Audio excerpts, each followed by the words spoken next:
नमस्कार साथियों, स्वागत है आपका ऑनलाइन स्टडी ग्रुप में। प्राचीन भारतीय इतिहास से संबंधित चलाई जा रही अभ्यास प्रश्नों की श्रृंखला के अंतर्गत आज की क्लास में सबसे पहला टॉपिक होगा गुप्त एवं गुप्तोत्तर युग। तो चलिए प्रारंभ करते हैं अभ्यास प्रश्नों की श्रृंखला को। यहाँ पर सबसे पहला प्रश्न पूछा जा रहा है कि गुप्त वंश ने किस अवधि में शासन किया। तो देखिए, अगर हम गुप्त वंश के स्थापना की बात करें तो गुप्त वंश की स्थापना 275 ईस्वी में श्री गुप्त के द्वारा की गई थी। यानी लगभग 275 ईस्वी में श्री गुप्त के द्वारा गुप्त वंश की स्थापना की गई थी और ये कार्यकाल चला लगभग 550 ईस्वी तक। यानी 275 से 550 ईस्वी तक गुप्त वंश का लगभग शासन रहा। इसमें से आपका कोई भी विकल्प इसके इर्द गिर्द नहीं है। अगर हम गुप्त वंश के प्रथम शक्तिशाली शासक की बात करें तो वो थे चंद्रगुप्त प्रथम, और चंद्रगुप्त प्रथम का जो राज्यारोहण हुआ वो 319 को हुआ। 319 ईस्वी को चंद्रगुप्त प्रथम का राज्यारोहण हुआ और ये जो चंद्रगुप्त प्रथम है ये गुप्त वंश के प्रथम शक्तिशाली शासक थे। इसका मतलब ये है कि यहाँ पर 319 से स्टार्टिंग मानी जा रही है और 550, यानी यहाँ पर जो सबसे सही विकल्प होगा वो होगा विकल्प ए। क्लियर है? तो याद रखिएगा, यहाँ पर गुप्त वंश का जो शासन अवधि है वो 319 से 500 ईस्वी होगी। क्लियर है? यहाँ पर अगर हम चंद्रगुप्त प्रथम की बात करें तो देखिए, चंद्रगुप्त प्रथम ने एक उपाधि धारण की थी जिसे प्रश्न में पूछा भी जाता है। तो याद रखिएगा, महाराजा धीराज की उपाधि। यानी महाराजा धीराज की उपाधि सर्वप्रथम किसने धारण की थी? तो आपका जवाब होगा चंद्रगुप्त प्रथम ने। क्लियर? अगला देखिए, प्रश्न संख्या 2 पूछा जा रहा है कि गुप्त वंश के संस्थापक कौन थे। देखिए, अभी हम लोगों ने पहले प्रश्न के एक्सप्लेनेशन में इसकी चर्चा कर ली है कि गुप्त वंश के संस्थापक कौन थे? श्री गुप्त थे और इन्होंने लगभग 275 ईस्वी में इस वंश की स्थापना की। यानी यहाँ पर प्रश्न संख्या 2 का सी विकल्प सही हो जाएगा। श्री गुप्त ने गुप्त वंश की स्थापना की और इस वंश के प्रथम शक्तिशाली शासक कौन थे? चंद्रगुप्त प्रथम। अगला देखिए, प्रश्न संख्या 3 पूछा जा रहा है कि किस गुप्त शासक ने विक्रमादित्य की उपाधि को धारण किया था। तो देखिए, विक्रमादित्य की उपाधि की अगर हम बात करें तो ये चंद्रगुप्त द्वितीय ने धारण किया था। यहां पर प्रश्न संख्या 3 का डी विकल्प सही हो जाएगा। याद रखिएगा, ये जो चंद्रगुप्त द्वितीय थे इन्होंने शकों को पराजित किया और विक्रमादित्य की उपाधि धारण की थी। क्लियर? आपसे यह भी प्रश्न पूछा जाता है कि जो अंतिम शक शासक थे पश्चिमी भारत के जिनको पराजित किया चंद्रगुप्त द्वितीय ने, वो कौन थे? तो याद रखेंगे, रुद्र सिंह तृतीय। क्लियर? यानी पश्चिमी भारत के अंतिम शक शासक रुद्र सिंह तृतीय को पराजित किया था चंद्रगुप्त द्वितीय ने। विक्रमादित्य की उपाधि धारण करने के साथ साथ चंद्रगुप्त द्वितीय ने चांदी के सिक्के भी जारी किए थे। क्लियर? देखिए, कई बार उपाधि के संदर्भ में चंद्रगुप्त द्वितीय से लेकर प्रश्न बनते हैं, तो याद रखिएगा कि विक्रमादित्य के अलावा भी कुछ उपाधियां चंद्रगुप्त द्वितीय ने धारण की थी। कौन कौन सी हैं? इसमें विक्रमांक है, विक्रमादित्य अभी आपने देख लिया, परम भागवत ये भी उपाधि धारण की, देवराज की उपाधि थी, देवश्री की उपाधि थी और देवगुप्त की उपाधि भी चंद्रगुप्त द्वितीय के पास थी। क्लियर है? तो इन सभी को आप ध्यान रखेंगे क्योंकि यहां से प्रश्न बनते हैं। अगला देखिए, प्रश्न संख्या 4 पूछा जा रहा है कि भारत का नेपोलियन किसे कहा जाता है। तो याद रखिएगा, भारत का नेपोलियन समुद्रगुप्त को कहा जाता है। यहां पर प्रश्न संख्या 4 का डी विकल्प सही हो जाएगा।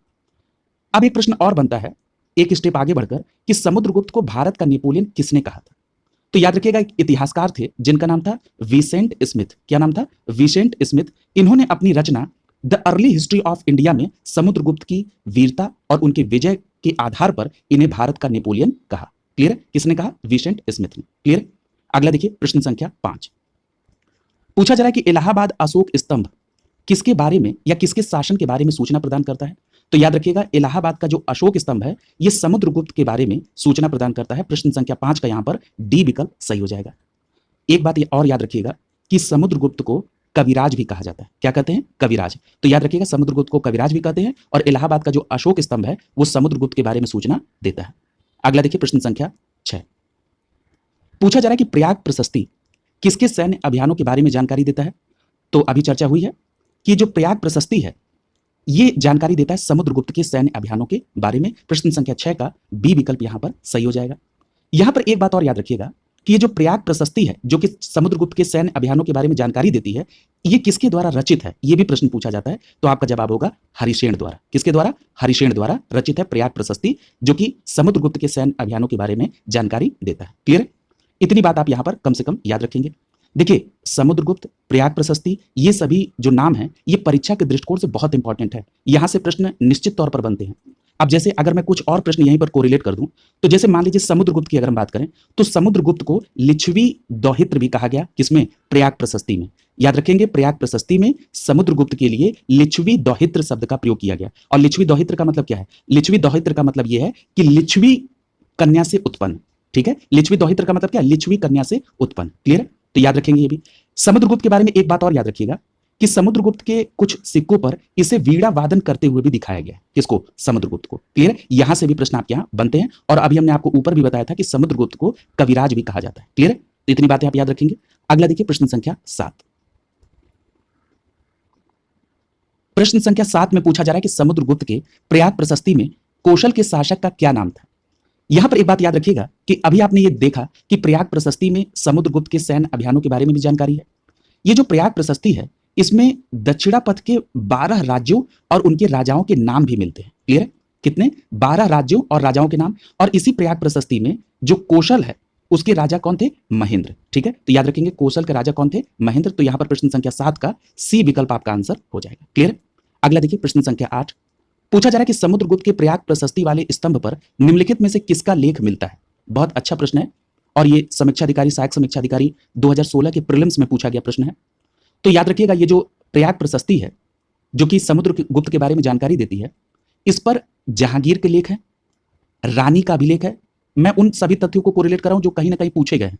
तो जहांगीर का लेख है, रानी का अभिलेख है और अशोक के द्वारा कौशांबी के महामात्रों को संघ भेद रोकने का निर्देश दिया गया था, वो भी इसी प्रयाग प्रशस्ति में उल्लेखित है। क्लियर है, तो यहां पर इन नामों में से किसका ऑप्शन में दिया गया नाम, जहांगीर का, इसलिए प्रश्न संख्या 8 का ए विकल्प सही हो जाएगा। यानी प्रयाग प्रशस्ति पर जहांगीर के साथ साथ रानी का अभिलेख और अशोक द्वारा कौशांबी के महामात्रों को संघ भेद रोकने का जो निर्देश है वो भी इस पर उत्कीर्ण किया गया है। अगला देखिए प्रश्न संख्या 9। पूछा जा रहा है कि पृथिव्या प्रथम वीर ये उपाधि किसकी है। तो देखिए पृथिव्या प्रथम वीर की जो उपाधि है वो समुद्रगुप्त की है। मैंने अभी आपसे कहा था ना कि समुद्रगुप्त परीक्षा के पॉइंट ऑफ व्यू से बहुत इंपॉर्टेंट नाम है। याद रखिएगा कि समुद्रगुप्त ने अश्वमेध यज्ञ कराया जिसके बाद उसने पृथिव्या परिपथ या पृथिव्या प्रथम वीर की उपाधि धारण की। इसका मतलब यह कि पृथ्वी पर प्रथम वीर, पृथिव्या प्रथम वीर का मतलब क्या है, पृथ्वी पर प्रथम वीर। क्लियर है, ये समुद्रगुप्त ने अश्वमेध यज्ञ के बाद ये उपाधि धारण की थी। तो यहां पर प्रश्न संख्या 9 का ए विकल्प आपका आंसर हो जाएगा। अगला देखिए प्रश्न संख्या 10। पूछा जा रहा है कि निम्नलिखित में से किस गुप्त राजा का एक अन्य नाम देवगुप्त था। तो याद रखिएगा चंद्रगुप्त द्वितीय का। अभी हमने पीछे कोरिलेट कराया था चंद्रगुप्त द्वितीय के जितने भी उपाधि थे या अन्य नाम थे, और मैंने आपसे कहा था कि चंद्रगुप्त की उपाधियों में विक्रमांक, विक्रमादित्य, परम भागवत और इसके अलावा जो इनके अन्य नाम थे उसमें देवराज, देवश्री और देवगुप्त था। ये मैंने कोरिलेट कराया। तो यहां पर आपका प्रश्न संख्या 10 का बी विकल्प आपका आंसर हो जाएगा। क्लियर है, अगला देखिए प्रश्न संख्या 11। पूछा जा रहा है कि शक विजेता किसे कहा जाता है। तो देखिए जब मैं विक्रमादित्य की उपाधि को चंद्रगुप्त द्वितीय से कोरिलेट करा रहा था तो मैंने एक तथ्य आपको बताया था कि पश्चिमी भारत के एक अंतिम शक राजा थे रुद्र सिंह तृतीय। इन्हीं को चंद्रगुप्त द्वितीय ने 5वीं सदी में इनको परास्त किया और उसके बाद विक्रमादित्य की उपाधि धारण की और चांदी के सिक्के चलाए। क्लियर है, तो शक विजेता किसे कहा जाएगा, शक विजेता चंद्रगुप्त द्वितीय को कहा जाएगा। क्लियर, प्रश्न संख्या 11 का सी विकल्प सही हो जाएगा। एक एक्सप्लेनेशन से कई सारे तथ्यों को समाहित किया जा रहा है। अगला देखिए प्रश्न संख्या 12। पूछा जा रहा है कि कौन सा राजवंश हूणों के आक्रमण से अत्यंत विचलित हुआ। तो याद रखिएगा जो गुप्त राजवंश था यह अत्यधिक विचलित हुआ हूणों के आक्रमण से, इसलिए प्रश्न संख्या 12 का सी विकल्प सही हो जाएगा। देखिए हूणों के आक्रमण को लेकर भी प्रश्न पूछे जाते हैं। एक प्रश्न और पूछा जाता है कि जो हूणों का पहला आक्रमण है यह किस गुप्त सम्राट के शासनकाल में हुआ। तो याद रखिएगा उस गुप्त सम्राट का नाम था स्कंदगुप्त। तो याद रखिएगा हूणों का पहला भारतीय आक्रमण जो हुआ वो गुप्त राजा स्कंदगुप्त के शासनकाल में हुआ था। क्लियर है, और स्कंदगुप्त के हाथों वे बुरी तरह से परास्त हुए थे। क्लियर है, इस फैक्ट को भी आप ध्यान में रखेंगे। अगला देखिए प्रश्न संख्या 13। पूछा जा रहा है कि गुप्त सम्राट जिसने हूणों को पराजित किया, देखिए अभी हम लोग इसकी चर्चा कर रहे थे, तो नाम क्या हो जाएगा, स्कंदगुप्त। यानी यहां पर प्रश्न संख्या 13 का सी विकल्प आपका आंसर हो जाएगा। स्कंदगुप्त के हाथों हूणों पराजित हुए थे। अगला देखिए प्रश्न संख्या 14। प्रश्न संख्या 14 में पूछा जा रहा है कि किस अभिलेख से यह ज्ञात होता है कि स्कंदगुप्त ने हूणों को पराजित किया था। तो देखिए उत्तर प्रदेश में एक जिला है जिसका नाम है गाजीपुर, और गाजीपुर में एक तहसील है सैदपुर, और इसी सैदपुर तहसील में एक भीतरी गांव है जहां से एक स्तंभ लेख मिला। तो इसका नाम क्या पड़ गया, भीतरी स्तंभ लेख। और इसी भीतरी स्तंभ लेख से इस बात की जानकारी मिलती है कि स्कंदगुप्त ने हूणों को पराजित किया था, इसलिए प्रश्न संख्या 14 का ए विकल्प सही हो गया। तो आपको यह भी पता चल गया कि भीतरी स्तंभ लेख कहां से, तो गाजीपुर के सैदपुर तहसील से। अगला देखिए प्रश्न संख्या 15। पूछा जा रहा है कि गुप्त काल में उत्तर भारतीय व्यापार निम्नलिखित में से किस एक पत्तन से संचालित होता था। तो याद रखिएगा कि गुप्त काल में जो उत्तर भारतीय व्यापार था वो ताम्रलिप्ति पत्तन से संचालित होता था। यानी यहां पर आपका प्रश्न संख्या 15 का ए विकल्प आपका आंसर हो जाएगा। क्लियर है, और यहां से जो उत्तर भारत का व्यापार था वो दक्षिण पूर्वी एशिया, चीन, श्रीलंका, जावा, सुमात्रा इन देशों के साथ होता था। क्लियर है? कहां से? ताम्रलिप्ति पतन से। अगला देखिए प्रश्न संख्या 16, पूछा जा रहा है कि लीलावती के लेखक थे। तो सबसे पहले तो आप ये ध्यान में रखिएगा कि ये जो लीलावती ग्रंथ है ये गणित विषय पर आधारित ग्रंथ है और ये संबंधित है किससे? भास्कराचार्य से। इसलिए प्रश्न संख्या 16 का सी विकल्प आपका आंसर हो जाएगा। और आप सभी इस बात से परिचित हैं कि जो भास्कराचार्य जी हैं ये प्रसिद्ध भारतीय गणितज्ञ और खगोल शास्त्री थे और इन्हीं की रचना है लीलावती। देखिए, अगर भास्कराचार्य जी की चर्चा हो रही है तो इनकी एक और रचना आपको ध्यान में रखना होगा, सिद्धांत शिरोमणि। क्लियर है? तो लीलावती और सिद्धांत शिरोमणि को आप भास्कराचार्य जी से संलग्न करके याद रखेंगे। क्लियर है? लीलावती और सिद्धांत शिरोमणि। अगला देखिए प्रश्न संख्या 17, पूछा जा रहा है कि चंद्रगुप्त के 9 रत्नों में से निम्नलिखित में से कौन फलित ज्योतिषी से संबंधित था? तो देखिए, चंद्रगुप्त द्वितीय के जो दरबार में 9 रत्न थे उसमें जो ज्योतिषी का काम करते थे वो कौन करते थे? तो आपका सही जवाब होगा छपड़क। यानी प्रश्न संख्या 17 का सी विकल्प आपका आंसर हो जाएगा। क्लियर है? और याद रखिएगा कि इसी चंद्रगुप्त द्वितीय के समय में एक चीनी यात्री आया था जिसका नाम था फाहियान और उसने चंद्रगुप्त द्वितीय विक्रमादित्य के इस कुशल शासन की प्रशंसा भी की थी। क्लियर है? और छपड़क जो है इन्हीं चंद्रगुप्त द्वितीय के 9 रत्नों में शामिल थे और ये किस क्षेत्र से संबंधित थे? ज्योतिषी के क्षेत्र से। क्लियर? अगला देखिए प्रश्न संख्या 18, प्रश्न संख्या 18 में पूछा जा रहा है कि कालिदास किसके शासनकाल में थे? तो याद रखिएगा कालिदास चंद्रगुप्त द्वितीय के शासनकाल में थे। इस बात की चर्चा कल के भी एक प्रश्न में हुई थी, तो याद रखेंगे कालिदास किसके शासनकाल में? चंद्रगुप्त द्वितीय। यानी प्रश्न संख्या 18 का डी विकल्प आपका आंसर हो जाएगा। अगला देखिए प्रश्न संख्या 19, प्रश्न संख्या 19 में पूछा जा रहा है कि गुप्त स्वर्ण मुद्रा को क्या कहा जाता था? बहुत अच्छा प्रश्न है। तो याद रखिएगा गुप्त स्वर्ण मुद्रा को दिनार कहा जाता था। क्या? दिनार। इसलिए प्रश्न संख्या 19 का बी विकल्प सही हो जाएगा, गुप्त स्वर्ण मुद्रा को दिनार कहा जाता था। याद रखिएगा गुप्त शासकों के द्वारा जो चांदी के सिक्के चलाए गए थे उसको रूपक कहा जाता था। क्लियर है? तो आप दोनों बातें याद रखेंगे कि स्वर्ण मुद्रा को दिनार और जो चांदी के सिक्के थे उसको रूपक कहा जाता था। अगला देखिए प्रश्न संख्या 20, पूछा जा रहा है कि गुप्तकालीन रजत मुद्राओं को क्या नाम दिया जाता था? वही प्रश्न आ गया। रजत मुद्रा मतलब चांदी के जो सिक्के थे उनको क्या कहते थे? तो याद रखिएगा रूपक कहते थे। इसलिए प्रश्न संख्या 20 का सी विकल्प यहां पर सही हो जाएगा। तो याद रखेंगे जो स्वर्ण मुद्रा थी उसको दिनार कहते थे और जो रजत मुद्रा थी उसको रूपक कहा जाता था। अगला देखिए प्रश्न संख्या 21, पूछा जा रहा है कि निम्नलिखित में से किस गुप्त शासक ने सर्वप्रथम सिक्के जारी किए थे? तो याद रखिएगा गुप्त शासकों में चंद्रगुप्त प्रथम ने सर्वप्रथम सिक्के जारी किए थे। यहां पर प्रश्न संख्या 21 का ए विकल्प आपका आंसर हो जाएगा। देखिए, जो साक्ष्य मौजूद हैं गुप्त शासन के बारे में जो जानकारी देते हैं उसमें चंद्रगुप्त प्रथम के पहले के जो शासक थे जैसे श्रीगुप्त या घटोत्कच, इनके बारे में सिक्के जारी करने को लेकर कोई साक्ष्य उपलब्ध नहीं है। तो याद रखेंगे गुप्त शासकों में जो सर्वप्रथम सिक्के जारी किए वो चंद्रगुप्त प्रथम ने। क्लियर? अगला देखिए प्रश्न संख्या 22, पूछा जा रहा है कि रजत सिक्के जारी करने वाला प्रथम गुप्त शासक कौन था? तो आपका सही जवाब क्या होगा? चंद्रगुप्त द्वितीय। क्लियर है? आपने पढ़ा था कि चंद्रगुप्त द्वितीय ने जब शक सम्राट रुद्र सिंह तृतीय को पराजित किया तो उसके बाद विक्रमादित्य की उपाधि धारण की और मैंने आपसे बताया था कि उसके बाद इन्होंने चांदी के सिक्के भी चलाए। यानी जो रजत सिक्के चलाने वाले प्रथम गुप्त शासक थे वो कौन थे? चंद्रगुप्त द्वितीय। देखिए, वहां के एक्सप्लेनेशन से यहां पर कितनी मदद मिल रही है। इसीलिए मैं कह रहा हूं कि जो शब्द मैं इस्तेमाल कर रहा हूं, जो मैं बता रहा हूं, उसको बिल्कुल ध्यान से आपको कोरिलेट करना, क्योंकि ये वही बातें हैं जो किसी न किसी प्रतियोगी परीक्षाओं में पूछी गई हैं और आपके यहां पूछे जाने की प्रबल संभावना है। क्लियर? तो ये स्पष्ट हो गया। लेकिन अगर ये पूछा जाता कि गुप्त शासक कौन था जिसने सर्वप्रथम सिक्के जारी किए, तब आपका जवाब होगा चंद्रगुप्त प्रथम। लेकिन अगर यह पूछा गया कि रजत सिक्के सर्वप्रथम किसने जारी किए, तब आपका जवाब होगा चंद्रगुप्त द्वितीय। क्लियर हो गया? अगला देखिए प्रश्न संख्या 23, पूछा जा रहा है कि गुप्त काल में लिखित संस्कृत नाटकों में स्त्री और शूद्र बोलते थे, कौन सी भाषा बोलते थे? तो याद रखिएगा कि जो गुप्त काल में लिखित संस्कृत नाटक है उसमें स्त्री और शूद्र जो बोलते थे वो बोलते थे प्राकृत। यानी यहां पर प्रश्न संख्या 23 का बी विकल्प सही हो जाएगा। याद रखिएगा स्त्री और जो शूद्र थे वो प्राकृत भाषा बोलते थे और जो उच्च वर्ण के लोग थे वो संस्कृत भाषा बोलते थे। इस बात को ध्यान में रखेंगे। अगला देखिए प्रश्न संख्या 24, पूछा जा रहा है कि सती प्रथा का जो प्रथम अभिलेखी साक्ष्य है वो कहां से प्राप्त होता है? तो ये भी प्रश्न बहुत बार पूछा गया। तो याद रखिएगा कि सती प्रथा का जो प्रथम अभिलेखी साक्ष्य प्राप्त हुआ है वो एरण से प्राप्त हुआ है। प्रश्न संख्या 24 का ए विकल्प सही हो जाएगा। और जो एरण से अभिलेख प्राप्त हुआ है 510 ईस्वी का, इसमें कहा गया कि एक सेनापति थे जिनका नाम था गोपराज और इन्हीं की पत्नी होने का उल्लेख इस एरण अभिलेख में किया गया है। क्लियर है? यानी गोपराज नामक जो सेनापति थे इन्हीं की पत्नी के सती होने का साक्ष्य एरण अभिलेख में प्राप्त है और ये सती प्रथा का प्रथम अभिलेखी साक्ष्य है।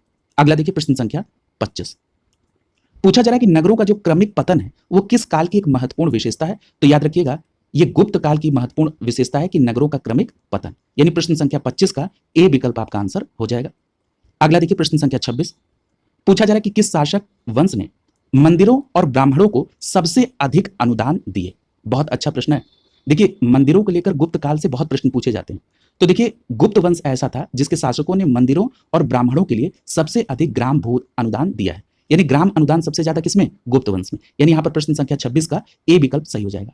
और इसके लिए एक शब्द का प्रयोग होता था जिसको कहते थे अग्रहार। क्या कहते थे? अग्रहार। यानी जो मंदिरों और ब्राह्मणों को ग्राम अनुदान दिया जाता था, इसके लिए एक शब्द प्रयोग होता है अग्रहार। क्लियर है? और एक बात और याद रखिएगा, ये भूमि जो है ये सभी प्रकार के करों से मुक्त होती थी। क्लियर है? देखिए अगर यहां पर चर्चा हुई है मंदिरों की, तो एक प्रश्न और मैं यहां पर कोरिलेट कर रहा हूं।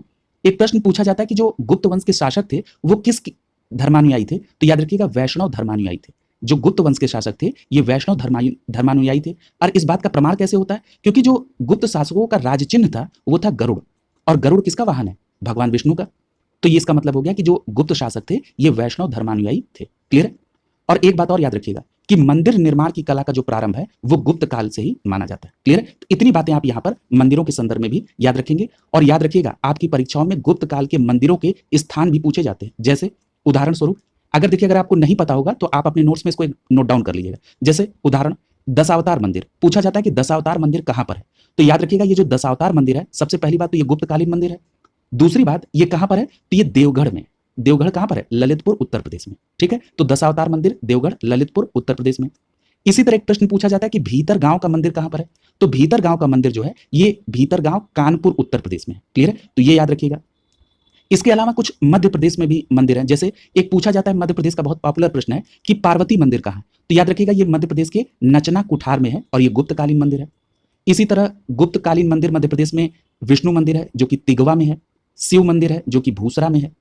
ठीक है? या इसके अलावा एक लक्ष्मण मंदिर पूछा जाता है गुप्तकालीन जो कि ईंटों के द्वारा निर्मित है। क्लियर है?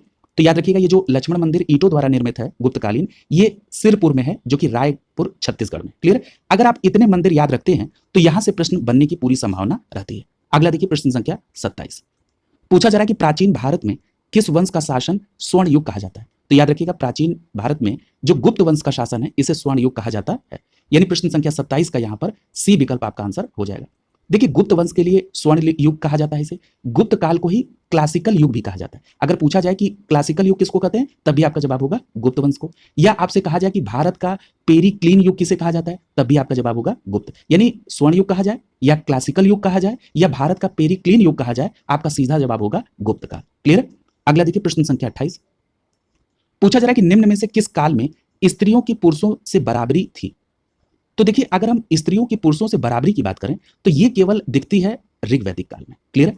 और उसके बाद आप देखेंगे कि जो प्राचीन भारतीय इतिहास के जो उपलब्ध साक्ष्य हैं वो यही बताते हैं कि स्त्रियों की दशा निरंतर फिर गिरावट की तरफ बढ़ती चली गई। इसलिए यहां पर हम डी विकल्प के साथ जाएंगे, इनमें से किसी में भी नहीं। ठीक है? और किसमें ठीक स्थिति दिखी है? ऋग्वैदिक काल में। क्लियर?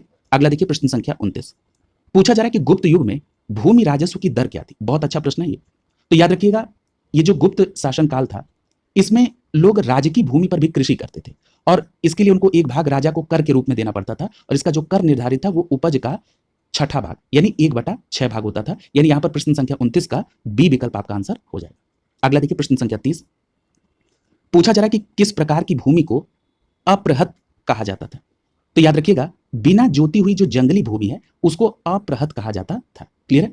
यानी गुप्त काल में जो भूमि व्यवस्था के लिए एक टर्म प्रयोग किया गया है अप्रहत, इसका मतलब ऐसी भूमि से है जो बिना जोती हुई भूमि है। प्रश्न संख्या 30 का ए विकल्प सही हो जाएगा। आपसे प्रश्न इस तरह भी पूछा जा सकता है कि बिना जोती हुई भूमि जिसे अप्रहत कहते हैं किस काल से संबंधित है? तो आपका जवाब होगा गुप्त काल। अगला देखिए प्रश्न संख्या 31, पूछा जा रहा है कि गुप्त साम्राज्य द्वारा निम्नलिखित में से किन्हें कर रहित कृषि भूमि प्रदान की जाती थी? तो देखिए अभी हम लोगों की चर्चा हुई थी कि गुप्त काल के शासकों ने ही मंदिर और ब्राह्मणों को सबसे अधिक ग्राम अनुदान दिया था। और मैंने आपसे यह भी कहा था कि जो ग्राम अनुदान में जो भूमि दी जा रही है ये भूमि सभी करों से मुक्त होती थी। तो किसको दी जाती थी? ब्राह्मणों और मंदिरों को। तो यहां पर ब्राह्मण विकल्प में है इसलिए यहां पर आपका सी विकल्प आंसर हो जाएगा। क्लियर? अगला देखिए प्रश्न संख्या 32, पूछा जा रहा है कि प्राचीन भारत में सिंचाई कर को क्या कहते थे? तो याद रखिएगा जो सिंचाई कर लगता था प्राचीन काल में उसको कहा जाता था उदक भोग या कहते थे उदक भाग। क्लियर? तो यहां पर उदक भाग की जगह पर लिखा है विदक भागम। क्लियर? तो ये यहां पर या तो इंग्लिश ट्रांसलेशन में कोई गड़बड़ी है और या तो मिसप्रिंट है। ठीक है? लेकिन आप स्पष्ट रूप से याद रखिएगा कि जो प्राचीन भारत में सिंचाई कर था उसे उदक भाग कहते थे। मैं लिख देता हूं उदक भाग। उदक भाग। क्लियर है? ये बात आप स्पष्ट रूप से ध्यान में रखेंगे। क्लियर है? और ये जो शब्द प्रयोग हुआ बी विकल्प में हिरण्य, ये मौर्य काल में लिया जाता था इस प्रकार का कर, और ये नगद कर था। और यहाँ जो उद्रंग लिखा हुआ है ये गुप्त काल में एक भूमि कर था। ठीक है, तो यहाँ पर आपका सही जवाब होगा उदक भोग या उदक भाग। क्लियर है? अगला देखिए प्रश्न संख्या 33। पूछा जा रहा है कि तीसरी शताब्दी में वारंगल प्रसिद्ध था किस लिए? तो याद रखिएगा तीसरी शताब्दी में जो वारंगल है ये लोहे के यंत्रों और उपकरण के लिए फेमस था। ठीक है, तो यहाँ पर प्रश्न संख्या 33 का सी विकल्प सही हो जाएगा। लोहे के यंत्रों और उपकरण के लिए तीसरी शताब्दी में वारंगल प्रसिद्ध था। अगला देखिए प्रश्न संख्या 34। पूछा जा रहा है कि चीनी यात्री जिसने छठी शताब्दी में भारत दर्शन किया था कौन था? तो याद रखिएगा अगर हम छठी शताब्दी में भारत दर्शन करने वाले चीनी यात्री की बात करें तो उसका नाम था सुंग युन। क्या नाम था? सुंग युन। यानी यहाँ पर प्रश्न संख्या 34 का सी विकल्प सही हो जाएगा। ये लगभग 518 ईस्वी में कब आया था? 518 ईस्वी में भारत आया था। यानी छठी शताब्दी में भारत दर्शन करने आने वाला चीनी यात्री था सुंग युन। क्लियर? तो इसको भी आप ध्यान में रखेंगे। और इसने 3 वर्ष तक भारत की यात्रा की और इसमें बौद्ध धर्म की प्रतियों को एकत्रित किया। अगला देखिए प्रश्न संख्या 35। पूछा जा रहा है कि कपिल मुनि द्वारा प्रतिपादित दार्शनिक प्रणाली क्या है? बहुत अच्छा प्रश्न है। यहां से देखिए इस दर्शन से संबंधित प्रश्न भी इस समय पूछे जा रहे हैं। कई बार इन दर्शन के प्रतिपादक का नाम पूछा जाता था, अब उस दर्शन को लेकर कॉन्सेप्चुअल प्रश्न भी पूछे जा रहे हैं। अब उनको कोरिलेट किया जाएगा। जैसे बात हो रही है कपिल मुनि के द्वारा प्रतिपादित दार्शनिक प्रणाली, तो आपका सही जवाब क्या होगा? सांख्य दर्शन। प्रश्न संख्या 35 का यहां पर बी विकल्प आपका आंसर हो जाएगा। अब जैसे देखिए कुछ और प्रणालियां विकल्प में दी गई हैं, जैसे पूर्व मीमांसा। तो देखिए पूर्व मीमांसा का जो प्रतिपादन है वो जैमिनी। ठीक है, तो पूर्व मीमांसा को जैमिनी। एक बात और याद रखिएगा, ये जो पूर्व मीमांसा इसको कर्म मीमांसा भी कहते हैं और इसे धर्म मीमांसा भी कहते हैं। ठीक है, तो पूर्व मीमांसा, कर्म मीमांसा या धर्म मीमांसा होगा, तो आप इसको जैमिनी से कोरिलेट करेंगे। वही डी विकल्प में देखिए उत्तर मीमांसा लिखा है।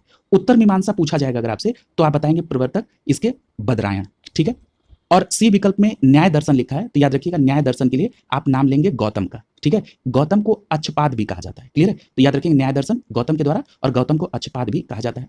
वही एक होता है वैशेषिक। तो वैशेषिक के कौन थे प्रतिपादक?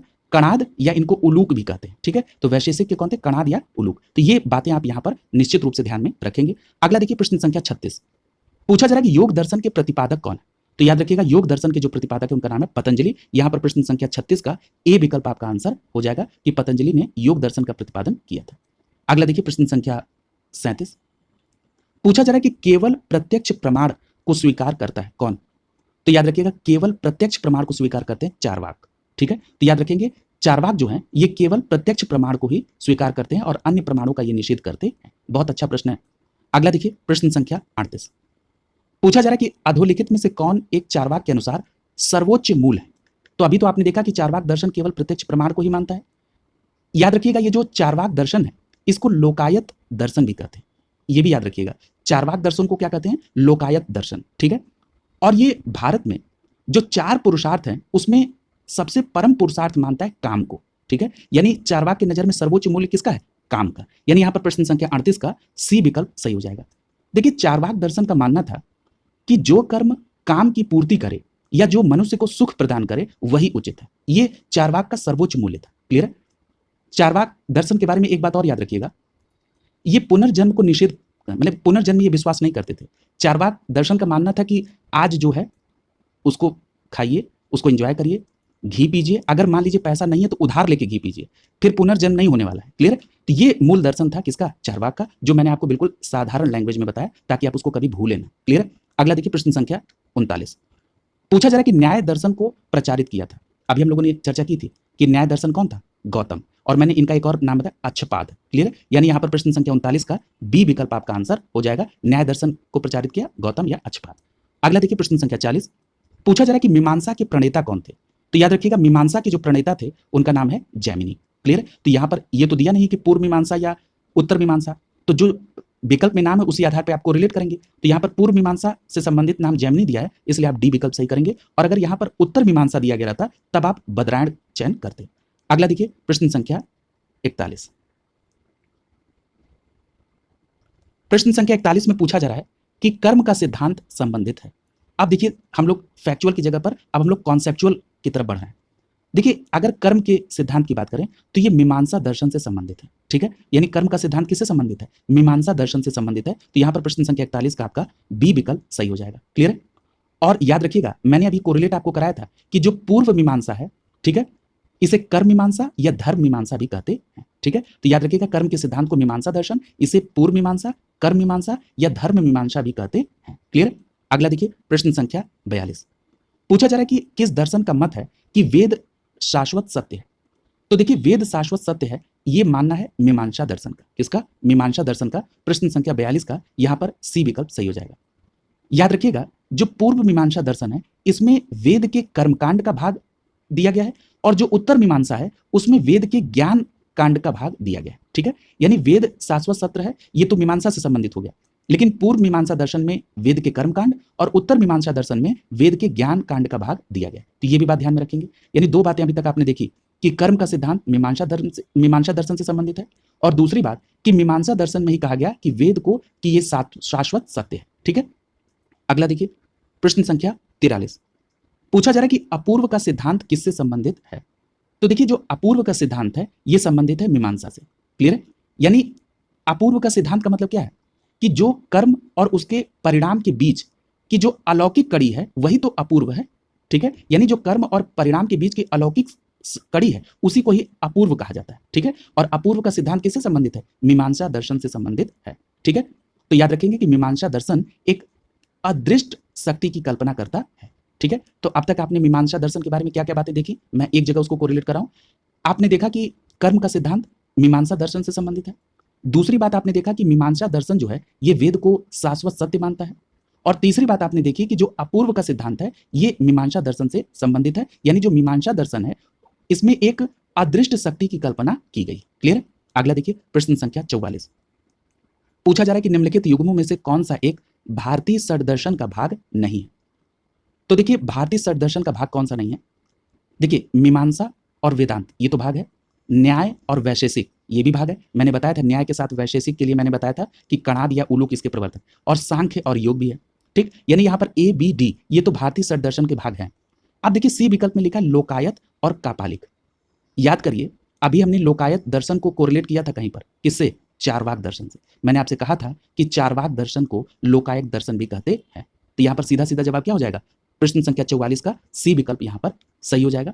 और मैंने चारवाक दर्शन के बारे में भी आपसे ये कहा था कि जो चारवाक दर्शन है ये चारों पुरुषार्थों में काम को सर्वोच्च मानता है और साथ ही साथ ये जो चारवाक दर्शन है ये प्रत्यक्ष प्रमाण को ही मानता है, केवल प्रत्यक्ष प्रमाण को ही मानता है। और ये कहते हैं कि कोई दैवी शक्ति नहीं होती है, सब प्रकृति चलाती है और प्रकृति की सारी चीजें प्रत्यक्ष प्रमाण में है, इसलिए चारवाक दर्शन प्रत्यक्ष प्रमाण को मानता है। क्लियर, और इसे लोकायत दर्शन भी कहते हैं और ये भारतीय षड्दर्शन का भाग नहीं है।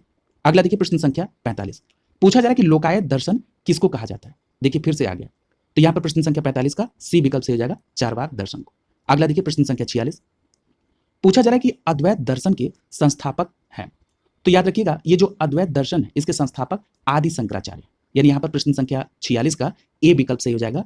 अद्वैतवाद के जो संस्थापक है वो कौन है? आदि शंकराचार्य। क्लियर है, और एक बात और याद रखिएगा कि जो आदि शंकराचार्य हैं इन्होंने प्रस्थान त्रयी पर भाष्य लिखकर अद्वैतवाद का समर्थन किया था।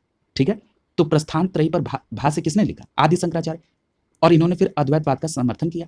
अब ये प्रश्न उठता है कि प्रस्थान त्रयी क्या है। तो देखिए प्रस्थान त्रयी के अंतर्गत उपनिषद, ब्रह्मसूत्र और भगवत गीता आते हैं। ये भी प्रश्न बहुत पूछा जाता है।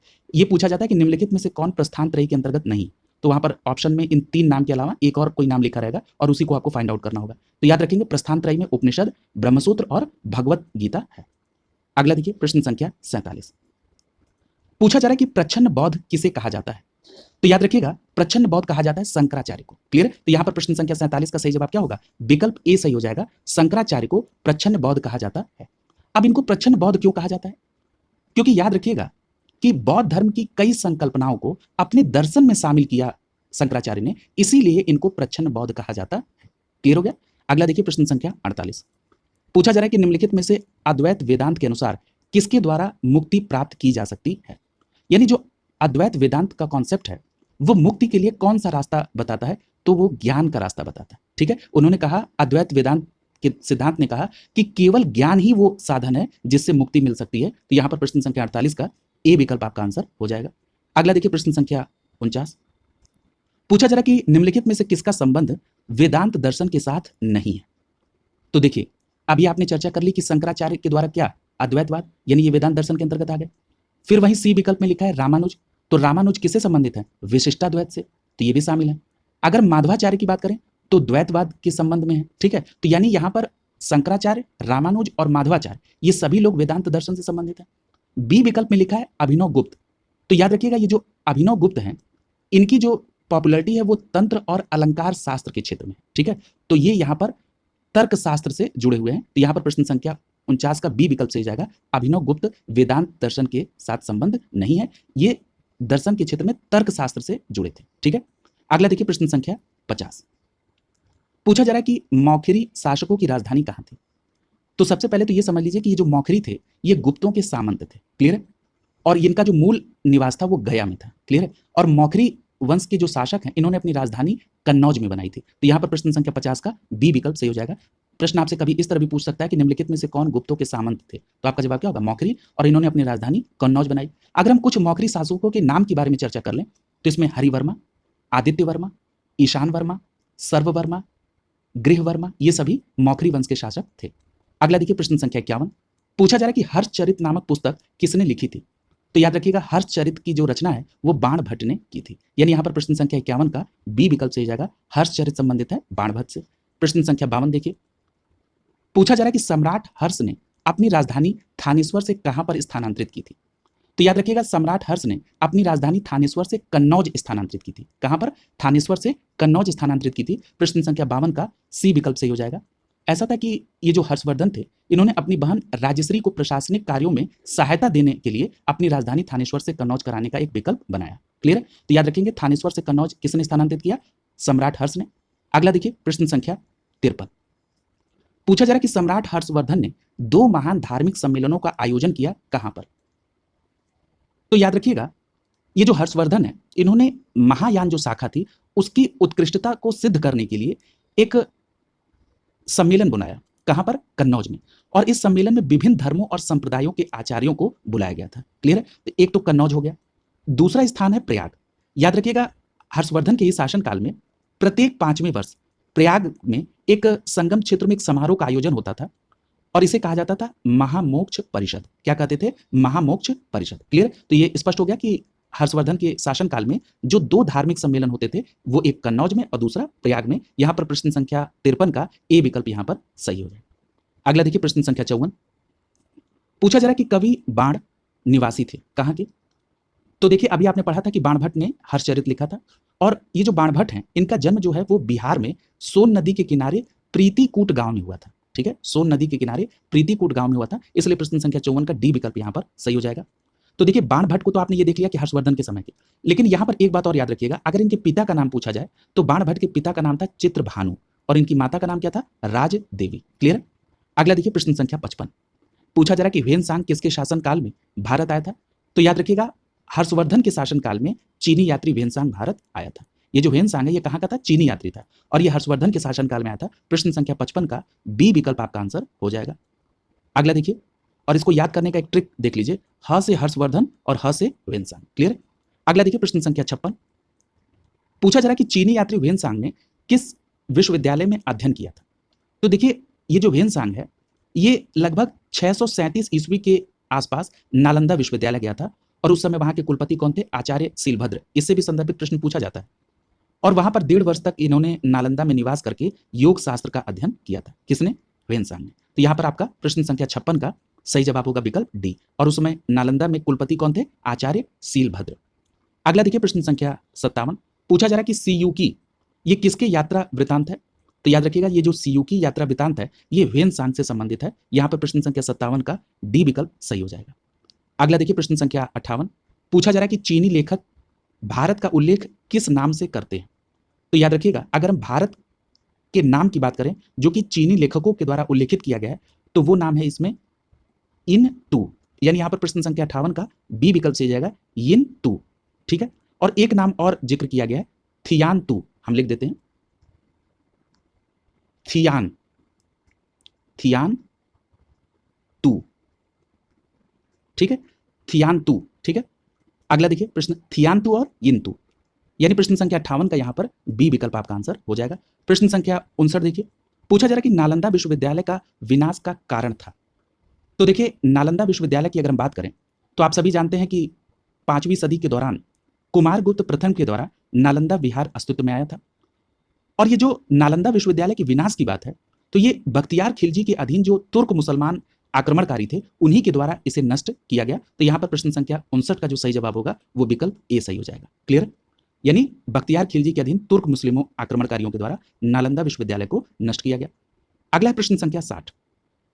पूछा जा रहा है कि भारत में सबसे प्राचीन विहार कौन है? तो याद रखिएगा, भारत में जो सबसे प्राचीन विहार है वो है नालंदा। यानी प्रश्न संख्या 60 का ए विकल्प आपका आंसर हो जाएगा।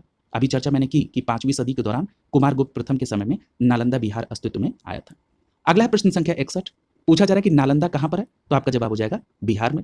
अगला प्रश्न पूछा जा रहा है कि गुप्तोत्तर युग में प्रमुख व्यापारिक केंद्र था कहां पर?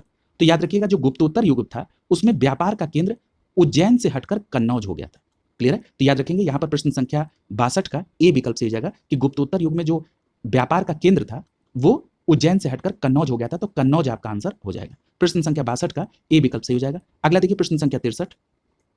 पूछा जा रहा है कि आदि शंकराचार्य के बाद शंकराचार्य बने उनका जन्म कहां हुआ था? यानी कहा जा रहा है कि जो आदि शंकर से आदि शंकराचार्य बने उनका जन्म कहां पर हुआ था? तो आपका जवाब होगा केरल में। यानी यहां पर प्रश्न संख्या 63 का बी विकल्प सही हो जाएगा। इनका केरल में एक गांव है जिसका नाम है कल्हाड़ी। तो याद रखेंगे केरल के कल्हाड़ी में शंकराचार्य जी का जन्म हुआ था। 63 का बी विकल्प यहां सही हो जाएगा। प्रश्न संख्या 64 देखिए। पूछा जा रहा है कि आदि शंकराचार्य द्वारा स्थापित 4 मठ कहां स्थित है? यह भी बहुत अच्छा प्रश्न है। तो याद रखिएगा, आदि शंकराचार्य द्वारा जो 4 स्थापित मठ हैं उसमें उत्तर में जोशी मठ, दक्षिण में श्रृंगेरी, पूर्व में पुरी और पश्चिम में द्वारिका। ठीक है? तो यहां पर आपका जोशी मठ, द्वारका, देखिए पहले में प्रयाग है तो ये गलत हो जाएगा, दूसरे में कांची है, ये भी प्रयाग है तो ये भी कट जाएगा, ये वाराणसी है ये भी कट जाएगा। तो यहाँ पर आपका सी विकल्प सही हो जाएगा। तो बस आपको नाम ध्यान रखना है, उन नाम के अतिरिक्त कोई स्थान मिले तब आप उसको एलिमिनेट करके अपने आंसर को फाइंड आउट कर लेंगे। तो याद रखेंगे जोशीमठ, श्रृंगेरी, पुरी और द्वारका। क्लियर है? तो यहाँ पर आपका प्रश्न संख्या 64 का सी विकल्प सही हो जाएगा। अगला देखिए प्रश्न संख्या 65। पूछा जा रहा है कि निम्नलिखित में से 4 धाम में कौन सम्मिलित नहीं है? तो देखिए 4 धाम में बद्रीनाथ, द्वारका, पुरी और रामेश्वरम। बद्रीनाथ, द्वारका, पुरी और रामेश्वरम। ठीक है? तो इसमें कौन शामिल नहीं है? यहां पर सी विकल्प सही हो जाएगा, मानसरोवर शामिल नहीं है। अगला देखिए प्रश्न संख्या 66। पूछा जा रहा है कि निम्नलिखित में से कौन सा जोड़ा सही सुमेलित नहीं है? तो देखिए यहां पहला लिखा है रवि कीर्ति, तो रवि कीर्ति को आप सुमेलित करेंगे पुलकेशिन द्वितीय से, ये सही है। भवभूति कन्नौज के यशोवर्मन से, ये भी सही है। हरिसेन, देखिए हरिसेन को आप कोरिलेट करेंगे समुद्रगुप्त के साथ, क्योंकि हरिसेन ने ही प्रयाग प्रशस्ति लिखी थी और ये समुद्रगुप्त से संबंधित थे। तो यहां पर आपका प्रश्न संख्या 66 का सी विकल्प सही हो जाएगा और इस पे पूर्व में कई बार चर्चा भी हुई है। और दंडी संबंधित है नरसिंह वर्मन से। ठीक है? तो आप सभी याद रखेंगे कि रवि कीर्ति पुलकेशिन द्वितीय, भवभूति कन्नौज के यशोवर्मन से, हरिसेन समुद्रगुप्त से, दंडी नरसिंह वर्मन से। अगला देखिए प्रश्न संख्या 67। पूछा जा रहा है कि कुतुब मीनार के पास जो लौह स्तंभ है ये किस राजा ने बनवाया था? तो याद रखिएगा, ये जो कुतुब मीनार के पास लौह स्तंभ है इस पर चंद्र नामक राजा का उल्लेख हुआ है। क्लियर है? तो इसको जो कोरिलेट किया जाता है वो चंद्रगुप्त द्वितीय से। ठीक है? तो यहां पर आपका प्रश्न संख्या 67 का ए विकल्प सही हो जाएगा कि जो कुतुब मीनार के पास लौह स्तंभ है वो चंद्रगुप्त द्वितीय ने बनवाया था। क्लियर है? अगला देखिए प्रश्न संख्या 68। पूछा जा रहा है कि वराहमिहिर क्या थे? तो याद रखिएगा जो वराहमिहिर है ये एक खगोलविद थे। ठीक है? और इन्होंने खगोल शास्त्र पर कुछ ग्रंथ की रचना भी की है जो बहुत पॉपुलर है। उसका नाम क्या है? तो एक ग्रंथ का नाम है बृहद संहिता और दूसरे ग्रंथ का नाम है पंच सिद्धांतिका। ठीक है? यानी बृहद संहिता और पंच सिद्धांतिका ये किस से संबंधित है? तो वराहमिहिर से। ये भी बात आप याद रखेंगे और ये एक प्रसिद्ध खगोलविद थे। ठीक है? अगला देखिए पूछा जा रहा है प्रश्न संख्या 69 में कि आर्यभट्ट भारत के प्रसिद्ध थे। तो याद रखिएगा आर्यभट्ट की अगर हम बात करें तो ये गुप्त काल के प्रसिद्ध गणितज्ञ थे। ठीक है? तो याद रखेंगे आर्यभट्ट गुप्त काल के प्रसिद्ध गणितज्ञ थे। यहाँ पर सी विकल्प आपका आंसर हो जाएगा। और आप सभी इस बात से परिचित हैं कि आर्यभट्ट ने ही सर्वप्रथम दशमलव प्रणाली विश्व को प्रदान की थी। यदि हम आर्यभट्ट साहब की कुछ पुस्तकों की बात कर लें तो इसमें आर्यभट्टियम और सूर्य सिद्धांत शामिल है। क्लियर? तो इसको भी आप इसके साथ कोरिलेट करके याद रखेंगे, आर्यभट्टियम और सूर्य सिद्धांत आर्यभट्ट से संबंधित है। अगला देखिए प्रश्न संख्या 70। पूछा जा रहा है कि किस गुप्त शासक ने शांतिप्रिय और वैदेशिक संबंध स्थापित किया था? तो याद रखिएगा उस गुप्त शासक का नाम है कुमारगुप्त प्रथम और ये वही कुमारगुप्त प्रथम है जिन्होंने 5वीं सदी में नालंदा महाविहार को अस्तित्व में लाया था। तो यहां पर आपका प्रश्न संख्या 70 का बी विकल्प सही हो जाएगा कि कुमारगुप्त प्रथम ये इनका जो शासन काल है वो शांति और सुव्यवस्था के लिए जाना जाता है और जो वैदेशिक संबंध थे वो भी इनके शांतिपूर्ण थे। ठीक है? तो यहां पर आपका बी विकल्प सही हो जाएगा। अगला देखिए प्रश्न संख्या 71। पूछा जा रहा है कि किस बौद्ध संत और चीन से भारत आए तीर्थयात्री ने बौद्ध धर्म की पवित्र रचनाओं का अनुवाद संस्कृत से चीनी भाषा में किया था। तो याद रखिएगा आपका सही जवाब होगा विकल्प यहां पर सी सही हो जाएगा, इत्सिंग।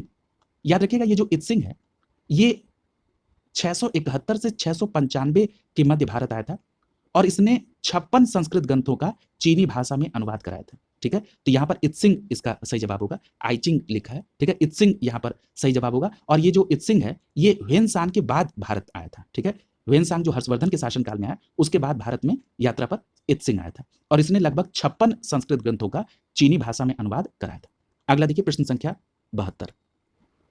प्रश्न संख्या 72 में पूछा जा रहा है कि निम्नलिखित में से किस विदेशी यात्री ने यह कहा कि तक देश के ब्राह्मण स्वयं खेती करते थे। तो याद रखिएगा ये स्टेटमेंट था ह्वेनसांग का, यानी जो हर्षवर्धन के शासनकाल में जो चीनी यात्री ह्वेनसांग आया था उसने ये स्टेटमेंट दिया था।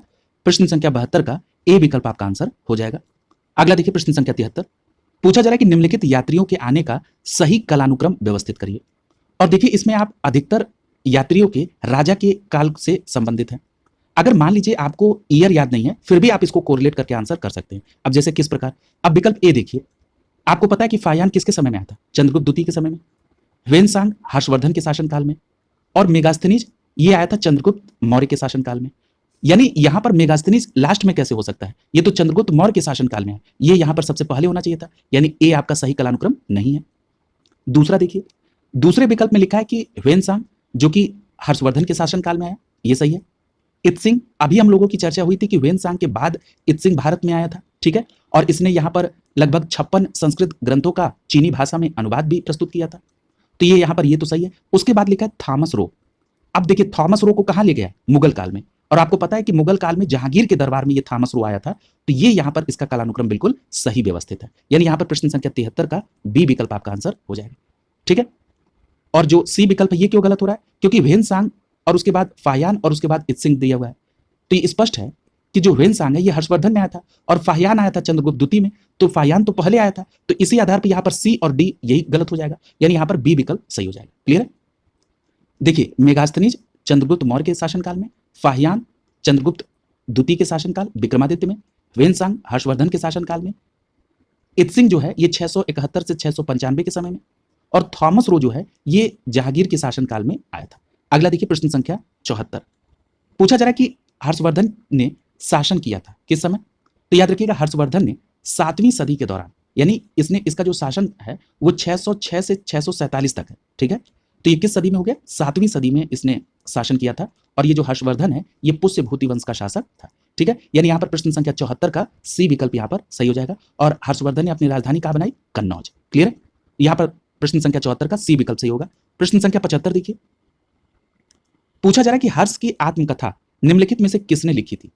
तो देखिए अभी चर्चा हुई थी कि हर्षचरित किसने लिखा था? बाणभट्ट ने। तो यहाँ पर हर्ष के दरबार में जो उनका दरबारी कवि था वो कौन हुआ? बाणभट्ट, और उसी ने हर्ष की आत्मकथा लिखी, इसलिए प्रश्न संख्या 75 का बी विकल्प यहाँ पर सही हो जाएगा। अगला देखिए प्रश्न संख्या 76। पूछा जा रहा है कि कन्नौज के हर्ष के समय निम्नलिखित में से कौन बंगाल का समकालीन राजा था?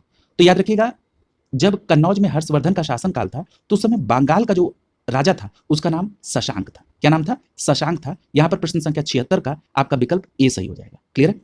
अगला देखिए प्रश्न संख्या 77। पूछा जा रहा है कि हर्ष के शासनकाल में उत्तर भारत का सबसे महत्वपूर्ण शहर कौन सा था?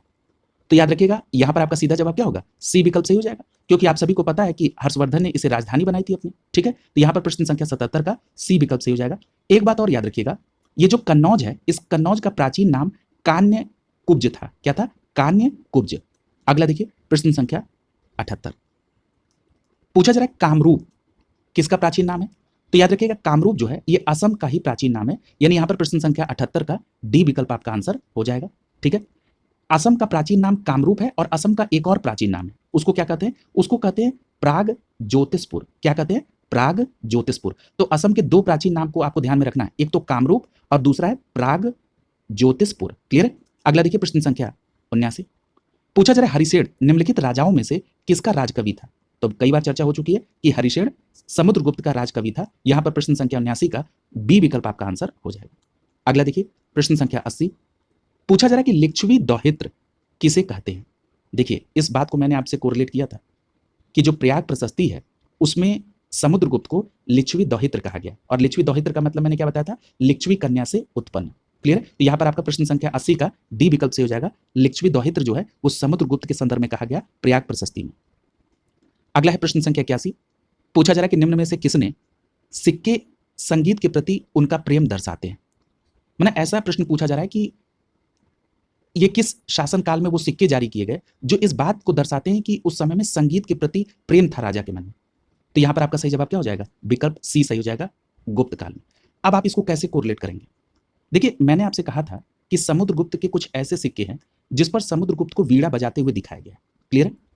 तो जब वीणा बजाते हुए दिखाया गया है, इसका मतलब है कि समुद्रगुप्त को संगीत के प्रति प्रेम रहा होगा। और समुद्रगुप्त किस काल का, तो गुप्त काल का। तो यहां पर आपका प्रश्न संख्या 81 का सी विकल्प यहां पर सही हो जाएगा। क्लियर है? देखिए, ये फैक्ट आप पढ़ चुके थे, लेकिन देखिए प्रश्न को कैसे घुमा के पूछा गया है। क्लियर है? बस आपको यह ध्यान रखना है कि परीक्षा काल के दौरान आप प्रश्नों को सही से कोरिलेट कर पाए। यही फायदा होता है अभ्यास प्रश्नों को करने का। क्लियर है?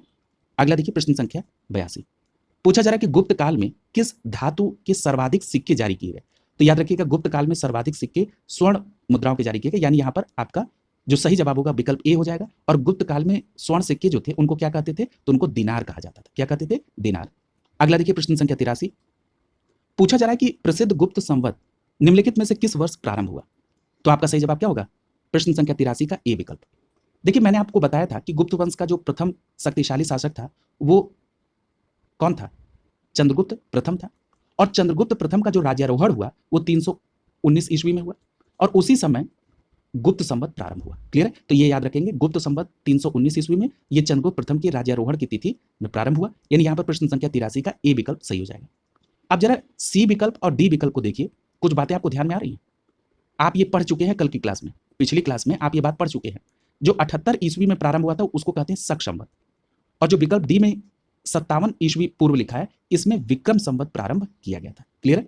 याद आ गया आपको? तो आप तीनों अब याद रखेंगे, शक संवत 78 ईस्वी, विक्रम संवत 57 ईसा पूर्व और गुप्त संवत 319 ईस्वी। क्लियर? अगला देखिए प्रश्न संख्या 84। प्रश्न संख्या 84 में पूछा जा रहा है कि फाहियान किसके शासनकाल के दौरान भारत आया था। तो इस पर अभी चर्चा हुई थी कि फाहियान चंद्रगुप्त द्वितीय विक्रमादित्य के शासनकाल में भारत आया था, इसलिए प्रश्न संख्या 84 का यहां पर ए विकल्प सही हो जाएगा।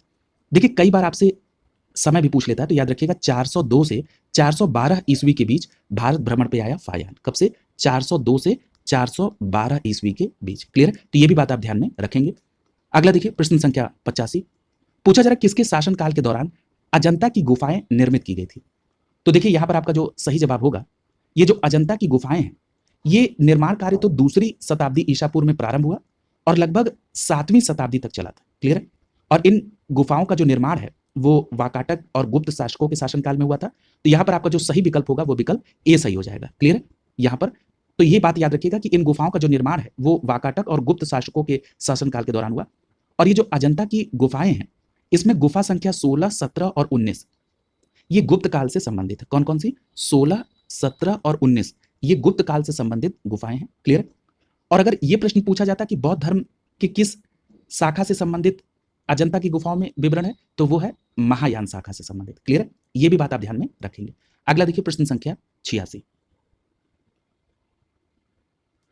प्रश्न संख्या 86 में पूछा जा रहा है कि गंगों की प्रथम राजधानी कहां थी। क्लियर है? तो देखिए यहां पर जो पश्चिमी गंग थे इनकी दोनों राजधानी दी गई है। प्रथम राजधानी उनकी कोलर थी। कहां पर? कोलर थी। प्रश्न संख्या 86 का यहां पर सी विकल्प से हो जाएगा। और जो विकल्प बी में तलक्काडू लिखा हुआ है ये पश्चिमी गंगों की दूसरी राजधानी थी। ठीक है? ये बाद में राजधानी बनाई गई। तो आप दोनों बातें याद रखेंगे कि गंगों की प्रथम राजधानी कोलर और बाद में इसकी राजधानी तलकाडू बनी थी। ठीक है? याद रखेंगे। अगला देखिए प्रश्न संख्या 87। पूछा जा रहा है कि रोमन साम्राज्य के साथ भारत का व्यापार रोम पर किसके द्वारा आक्रमण के साथ समाप्त हो गया। तो याद रखिएगा रोमन साम्राज्य के साथ भारत का जो व्यापार है वो रोम पर हुडो द्वारा आक्रमण के साथ समाप्त हो गया। क्लियर है? तो यहां पर आपका प्रश्न संख्या 87 का सी विकल्प आपका आंसर हो जाएगा। यानी रोम पर जब हुडो का आक्रमण हुआ तो रोम साम्राज्य के साथ भारत का जो व्यापार है वो समाप्त हो गया। अगला देखिए प्रश्न संख्या 88। पूछा जा रहा है कि निम्नलिखित शासकों में से किस एक ने 4 अश्वमेध का आयोजन किया। तो याद रखिएगा यहां पर आपका सही जवाब होगा विकल्प बी, प्रवरसेन प्रथम। देखिए ये जो प्रवरसेन प्रथम था ये वाकाटक शासक था और इसके द्वारा 4 अश्वमेध यज्ञों का संपादन कराया गया और इसने कई सारे वैदिक यज्ञ भी कराए। अगला देखिए प्रश्न संख्या 89। पूछा जा रहा है कि प्रथम गुप्त शासक जिसने परम भागवत की उपाधि धारण की थी। अब देखिए इस बात को लेकर कई सारे मतभेद हैं। क्लियर है? और मतभेद हैं किस बात को लेकर कि परम भागवत की उपाधि जो है वो समुद्रगुप्त और चंद्रगुप्त द्वितीय दोनों के द्वारा धारण की गई है। देखिए कुछ ऐसे साक्ष्य हैं जो ये कहते हैं कि परम भागवत की जो उपाधि है वो चंद्रगुप्त द्वितीय के द्वारा जारी की गई, के द्वारा धारण की गई, और यूजीसी कहता है कि समुद्रगुप्त के द्वारा। लेकिन एक बात तो स्पष्ट है कि परम भागवत की जो उपाधि है ये मान लें कि समुद्रगुप्त और चंद्रगुप्त द्वितीय ने दोनों ने धारण की थी। लेकिन यहां पर प्रश्न में पूछा जा रहा है कि वो प्रथम गुप्त शासक कौन है जिसने परम भागवत की उपाधि धारण की थी। तो अगर हम शासकों का एक क्रम देखें तो चंद्रगुप्त प्रथम वो प्रथम महान शासक था। उसके बाद आप देखेंगे कि शासक बना समुद्रगुप्त, और समुद्रगुप्त के बाद चंद्रगुप्त द्वितीय। तो यहां पर जो आप एक क्रम देख रहे हैं इस आधार पर जो प्रथम गुप्त शासक जिसने परम भागवत की उपाधि धारण की वो कौन हो जाएगा? तो यहां पर आपका बी विकल्प सही हो जाएगा, समुद्रगुप्त। लोक सेवा आयोग ने इसका आंसर चंद्रगुप्त द्वितीय माना था। ठीक है, लेकिन यूजीसी इसका आंसर जो मानता है वो समुद्रगुप्त को मानता है। क्लियर? यानी जो यूजीसी में के द्वारा परीक्षाएं कंडक्ट हुई उसमें उन्होंने समुद्रगुप्त को माना और लोक सेवा आयोग ने इसको चंद्रगुप्त द्वितीय को माना। ठीक है, अगला देखिए प्रश्न संख्या 90। पूछा जा रहा है यहां पर आपको शासक के नाम है और उनकी जो रानियां थी उनसे कोरिलेट करना है। देखिए यहां पर तो मिलान करने के लिए दिया गया है, इसमें अगर आप दो राजाओं की रानियों के भी नाम याद हैं तो भी आप कर ले जाएंगे। लेकिन कई बार आपसे सीधे प्रश्न भी पूछे जाते हैं और ये जो प्रश्न है ये बहुत इंपॉर्टेंट है, इसलिए यहां पर जितने शासक की रानियों के नाम हैं वो सब आपको याद होने चाहिए। हम लोग प्रारंभ कर रहे हैं चंद्रगुप्त प्रथम से।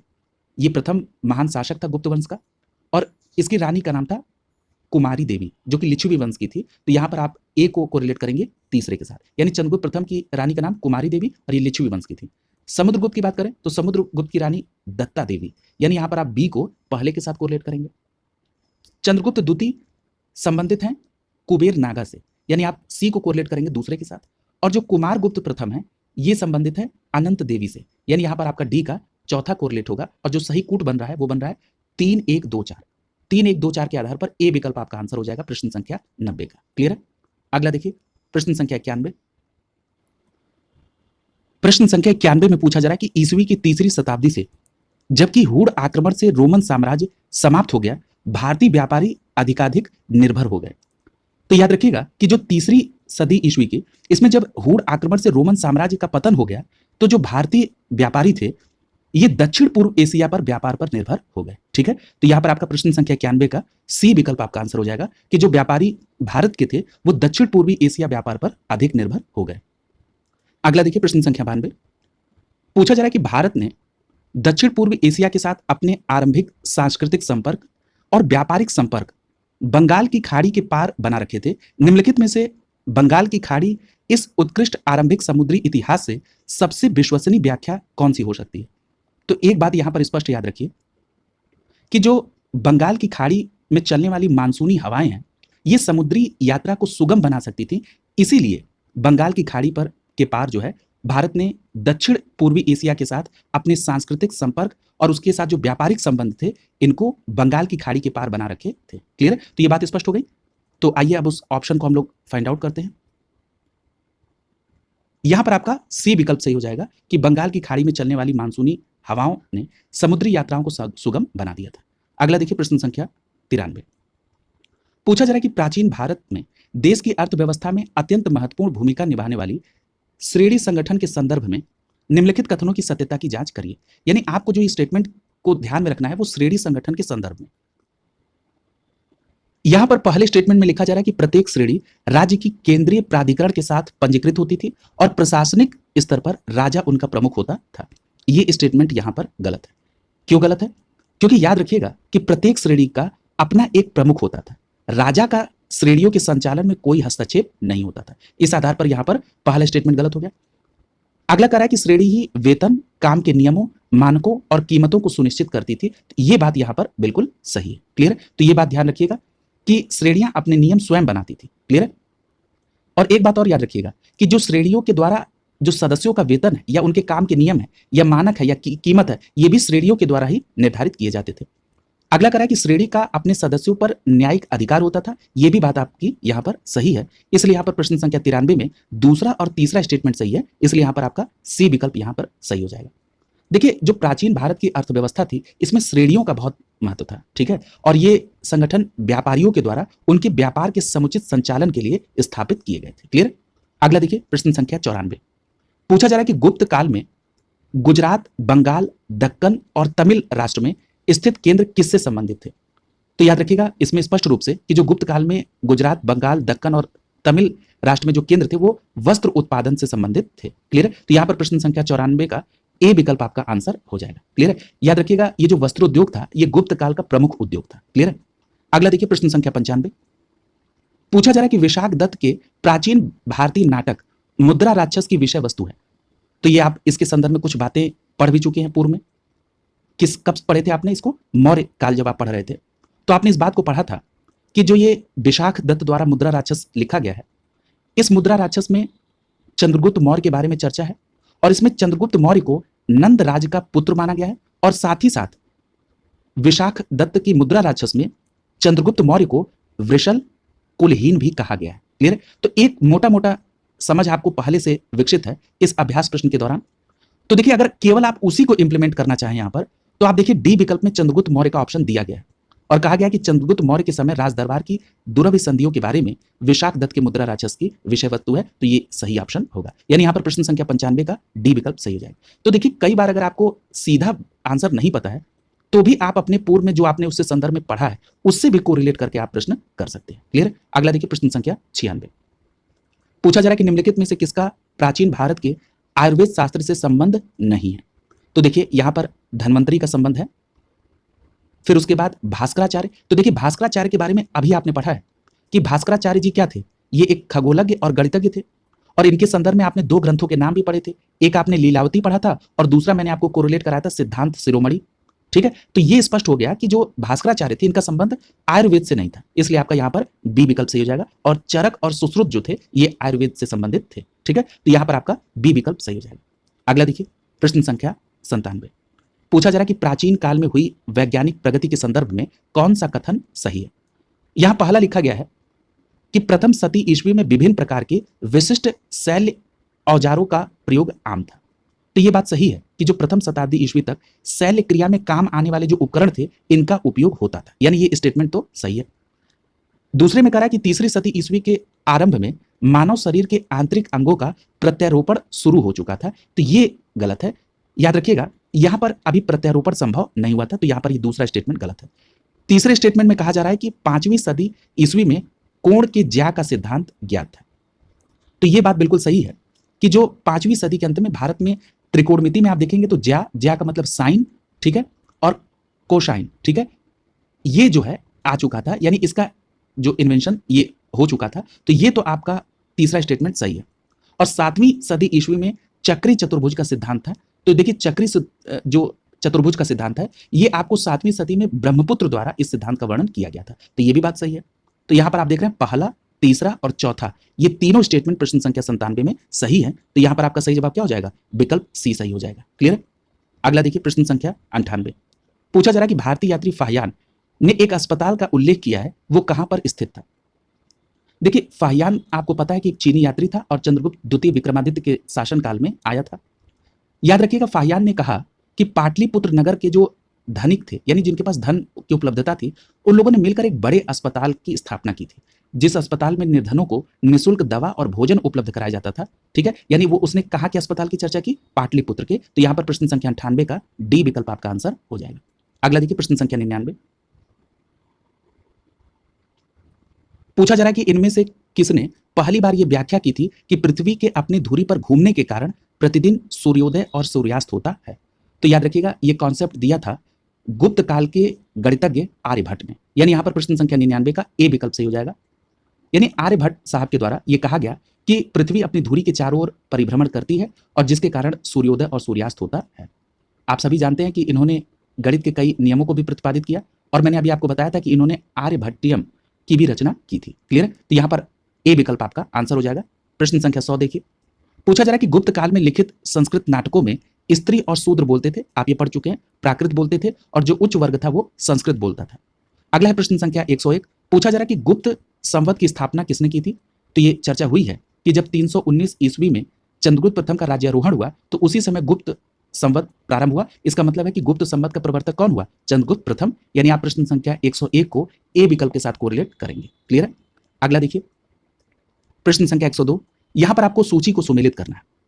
देखिए, अशोक की बात करेंगे तो आपको पता है कि अशोक को प्रियदर्शनी कहा जाता था, ठीक है? अशोक को प्रियदर्शनी कहा जाता था। एक बात और याद रखिएगा कि आप ये भी पढ़ चुके हैं कि अशोक के जो पौत्र थे दशरथ, उसने भी प्रियदर्शनी की उपाधि धारण की थी। क्लियर है? तो यहाँ पर अगर कभी मान लीजिए अशोक की जगह दशरथ देने का प्रयास किया जाए, तब भी आप वहाँ पर कन्फ्यूज़ नहीं होंगे। आपको अपनी बातों को पूरा याद रखना है। एक बात ध्यान रखिएगा, अगर आपने इस बात को मान लिया कि प्रीवियस ईयर के जो भी प्रश्न हैं, वो विस्तृत व्याख्या के साथ अगर आपने ध्यान में रखा और उसमें कोई चूक नहीं की, तो मैं आपको निश्चित तौर पर भरोसा दिला रहा हूँ कि आप बहुत अच्छा परफॉर्म करेंगे। क्लियर है? बस आपको ये डिटरमाइन कर लेना है कि हमको प्रीवियस ईयर का एक भी प्रश्न गलत नहीं करना है। भाई जो चीज़ हमारे सामने आ चुकी है, अब हमको उसको क्यों गलत करना है? क्लियर है? और ये कब होगा? जब ज़्यादा से ज़्यादा आप अभ्यास करेंगे। क्लियर है? तो देखिए, अशोक को आपने प्रियदर्शनी से, यानी आपने ए को दूसरे के साथ कोरिलेट किया। समुद्रगुप्त को याद रखिएगा पर क्रमांक, ठीक है? तो यहाँ पर आप बी को पहले के साथ, चंद्रगुप्त द्वितीय, तो इसकी चर्चा तो कई बार हो रही है कि विक्रमादित्य की, यानी आप सी को चौथे के साथ, और स्कंदगुप्त को क्रमादित्य, स्कंदगुप्त को किसके साथ? क्रमादित्य, यानी डी का तीसरा। क्लियर है? तो यहाँ जो कूट बन रहा है वो क्या बन रहा है? 2 1 4 3, 2 1 4 3। इस आधार पर प्रश्न संख्या 102 का सी विकल्प यहाँ सही हो जाएगा। यानी अशोक को आपने प्रियदर्शनी, समुद्रगुप्त को आपने पर क्रमांक, चंद्रगुप्त द्वितीय को आपने विक्रमादित्य और स्कंदगुप्त को आपने क्रमादित्य से कोरिलेट किया। अगला देखिए, प्रश्न संख्या 103। पूछा जा रहा है कि धर्मशास्त्रों में भू राजस्व की दर क्या है? तो देखिए, इस पर अभी चर्चा हो भी चुकी है कि धर्मशास्त्रों में जो भू राजस्व की दर बताई गई है वो उपज का छठा भाग, यानी 1/6, यानी प्रश्न संख्या 103 का सी विकल्प सही हो जाएगा। अगला देखिए, प्रश्न संख्या 104। कह रहा है कि भारत के इतिहास के संदर्भ में कुल्यावाप और द्रोणवाप, इस शब्द का प्रयोग किस संदर्भ में किया गया है? तो देखिए, ये जो शब्द है ये गुप्त काल में भूमि से अलग अलग जो राजस्व लिया जाता था उसके संदर्भ में। क्लियर? देखिए, कुल्यावाप और जो द्रोणावाप है ये भूमि की इकाइयां, भूमि की माप की इकाइयां हैं। क्लियर? तो यहां पर आपका क्या हो जाएगा? प्रश्न संख्या 104 का ए विकल्प आपका आंसर हो जाएगा। तो ये याद रखिएगा, कुल्यावाप और द्रोणवाप ये किससे संबंधित है? तो ये संबंधित है गुप्त काल से, और इसमें भूमि की माप की ये इकाइयां है, और याद रखिएगा इन्हीं के आधार पर गुप्त काल में राजस्व लिया जाता था। अगला देखिए, प्रश्न संख्या 105। पूछा जा रहा है कि प्राचीन भारतीय गुप्त राजवंश के समय नगर, घंटाशाला, कदूरा और चौल किसके लिए विख्यात थे? तो याद रखेंगे, ये जो नगर, घंटाशाला है, कदूरा और जो चौल है, ये गुप्त काल में विदेशी व्यापार करने वाले बंदरगाह थे। ठीक है? तो ये कौन थे? विदेशी जो व्यापार होता था उससे ये इन्हीं बंदरगाहों से होता था। अब देखिए, इसमें जो आपका नगर घंटाशाला है, ठीक है, नगर घंटाशाला के संदर्भ में याद रखिएगा, और कदूरा के संदर्भ में कि ये पूर्वी तटीय शहर थे। ठीक है? और ये जो चौल था ये पश्चिमी तटीय बंदरगाह था। ठीक है? यानी पश्चिमी जो तटीय बंदरगाह शहर था वो चौल था, और जो पूर्वी तटीय बंदरगाह शहर था उसका नाम था घंटाशाला और कदूरा। ये बात भी आप ध्यान रखिएगा, और यहां से विदेशी व्यापार किए जाते थे। अगला देखिए, प्रश्न संख्या 106। पूछा जा रहा है कि तोरमाड़ किस जाति दल का था? तो देखिए, भारत पर जो दूसरा हूण आक्रमण हुआ उसका ये नेता था तोरमाड़। ठीक है? तो यहां पर प्रश्न संख्या 106 का आपका बी विकल्प सही हो जाएगा। ये तोरमाड़ जो है ये हूण से संबंधित हो जाएगा। अगला देखिए, प्रश्न संख्या 107। पूछा जा रहा है कि निम्नलिखित में से किसने हूण शासक मिहिर कुल को पराजित किया था? तो याद रखिएगा, ये जो मिहिर कुल को पराजित किया था वो यहां पर मालवा नरेश यशोधर्मन ने। ठीक है? लेकिन यहां पर एक फैक्ट और ध्यान रखिएगा, यहां विकल्प में तो आपने यशोधर्मन को टिक किया, ये सही भी है, लेकिन अगर आपसे यही पूछ देता कि वो प्रथम गुप्त नरेश कौन था जिसने हूण शासक मिहिर कुल को पराजित किया था, तब आपका जवाब होता नरसिंह गुप्त बालादित्य ने। ठीक है? तो याद रखिएगा, सर्वप्रथम गुप्त नरेश नरसिंह गुप्त बालादित्य ने, और उसके बाद मालवा नरेश यशोधर्मन ने इस मिहिर कुल को पराजित किया था। क्लियर है? तो ये दोनों बातें आप ध्यान में रखेंगे। और ये भी पूछा जाता है कि इस बात का प्रमाण कहां से मिलता है? तो याद रखिएगा, चीनी यात्री ह्वेनसांग के यात्रा वृत्तांत और मंदसौर लेख से इस बात का प्रमाण मिलता है कि सर्वप्रथम गुप्त नरेश नरसिंह गुप्त बालादित्य और उसके बाद मालवा नरेश यशोधर्मन ने मिहिर कुल को बुरी तरह से पराजित किया था। अगला देखिए, प्रश्न संख्या 108। पूछा जा रहा है कि निम्नलिखित कथनों को ध्यानपूर्वक पढ़िए और जो सही है उनको चयन करिए। पहला कह रहा है कि गुप्त सम्राट स्वयं के लिए दैवीय अधिकारों का दावा करते थे, तो ये बात यहां पर बिल्कुल सही है। दूसरा कह रहा है कि उनका प्रशासन नितांत केंद्रीकृत था, ये बात गलत है। याद रखिएगा, जो गुप्त काल का जो शासन व्यवस्था है ये केंद्रीकृत नहीं थी बल्कि ये संघात्मक थी। ठीक है? यानी गुप्त राजा जो थे वो छोटे छोटे राजाओं के राजा थे। ठीक है? यानी जो सामंत थे या जो प्रांतीय शासक थे वो अपने अपने क्षेत्रों में उनको बिल्कुल स्वतंत्रता प्राप्त थी। ठीक है? तो यहां पर आपका दूसरा स्टेटमेंट गलत हो गया। जो तीसरा कह रहा है कि उन्होंने भूमि दान की परंपरा को विस्तारित किया, तो इसके संदर्भ में तो अभी हम लोगों ने डिटेल चर्चा की थी। ठीक है? कि जो ग्राम दान की व्यवस्था थी मंदिरों और ब्राह्मणों को, वो गुप्त वंश में ही थी, और इन भूमि पर कोई कर नहीं था और इनके लिए जो शब्द प्रयोग होता है वो अग्रहार होता है। ठीक है, तो ये यहाँ पर आपका इस आधार पर ये तीसरा स्टेटमेंट बिल्कुल सही हो जाएगा, यानी प्रश्न संख्या 108 का पहला और तीसरा स्टेटमेंट सही है, सी विकल्प यहाँ पर सही हो जाएगा। अगला देखिए प्रश्न संख्या 109, पूछा जा रहा है कि गुप्त काल के दौरान भारत में बलात् श्रम यानी जिसके लिए एक शब्द प्रयोग हुआ है विष्टि, इसके संदर्भ में यहाँ पर कथनों की सत्यता की जांच करनी है। पहला कह रहा है कि इसे राज्य के लिए आय का एक स्रोत, जनता द्वारा दिया जाने वाला एक प्रकार का कर माना जाता था, तो ये स्टेटमेंट यहां पर बिल्कुल सही है। याद रखिएगा कि गुप्त काल के दौरान ये जो विष्टि है यानी जिसको आप कह रहे हैं कि बलात् श्रम या बेगार, ठीक है, ये अन्य करों के साथ रखा गया था। ठीक है, यानी गुप्त काल में ये राजा जो है इनको कर के रूप में लेते थे, यानी राजा के लिए लोगों को बेगारी करनी पड़ती थी। ठीक है, बलात् श्रम करना पड़ता था और उसका कोई उनको अमाउंट नहीं मिलता था। बेगारी शब्द का मतलब ही होता है कि आपको किसी के लिए निःशुल्क काम करना है, उसका कोई आपको पारिश्रमिक नहीं मिलेगा। क्लियर है, इस बात को आपने डिटेल में पढ़ा है किसमें, राज व्यवस्था में भी। आप इसको कोरिलेट करिए, कौन सा अनुच्छेद है, तुरंत दिमाग में लाइए। बलात् श्रम और बेगारी के प्रसिद्ध निषेध की भावना किसमें है, अनुच्छेद 23 में। क्लियर है, याद करिए। तो यहां पर याद रखिएगा कि गुप्त काल में इसे एज ए कर लिया गया था, तो ये पहला स्टेटमेंट सही है। बी विकल्प में लिखा है, अब यहां सही पूछा जा रहा है, आइए जरा अन्य विकल्प को भी देख लीजिए। यह कह रहा है कि यह गुप्त साम्राज्य के मध्य प्रदेश और काठियावाड़ के क्षेत्रों में पूर्णतः अविद्यमान था। याद रखिएगा कि गुप्त साम्राज्य में ये जो मध्य प्रदेश और ये जो काठियावाड़ का क्षेत्र है, उस समय ये विष्टि जो है वहीं पर ज्यादा प्रचलित थी। ठीक है, इसलिए ये स्टेटमेंट गलत हो गया, इन्हीं क्षेत्रों में ये विष्टि ज्यादा प्रचलित थी। ठीक है, सी में कह रहा है कि बलात् श्रमिक साप्ताहिक मजदूरी के हकदार थे, तो ये स्टेटमेंट गलत है, इनको कोई मजदूरी नहीं मिलती थी, ये एक प्रकार का टैक्स होता था, यानी राजा के लिए श्रम करना। ठीक है, यहां पर अगला कह रहा है मजदूर के श्रेष्ठतम पुत्र को बलात् श्रमिक के रूप में भेजे जाते थे, ऐसा नहीं था। मतलब यहां पर जो है ये किसी श्रेष्ठ उत्तराधिकारी जैसा कोई व्यवस्था नहीं थी, यहां पर सभी श्रमिकों को ये लागू होता था, इसलिए ये भी गलत हुआ। इसलिए यहां पर प्रश्न संख्या 109 का ए विकल्प यहां पर सही हो गया। अब आपको गुप्त काल में जो बलात् श्रम यानी विष्टि की व्यवस्था थी, इसके संदर्भ में पूरा कॉन्सेप्ट क्लियर हो गया। क्लियर है, अब हम लोग चल रहे हैं प्रश्न संख्या 110 पर।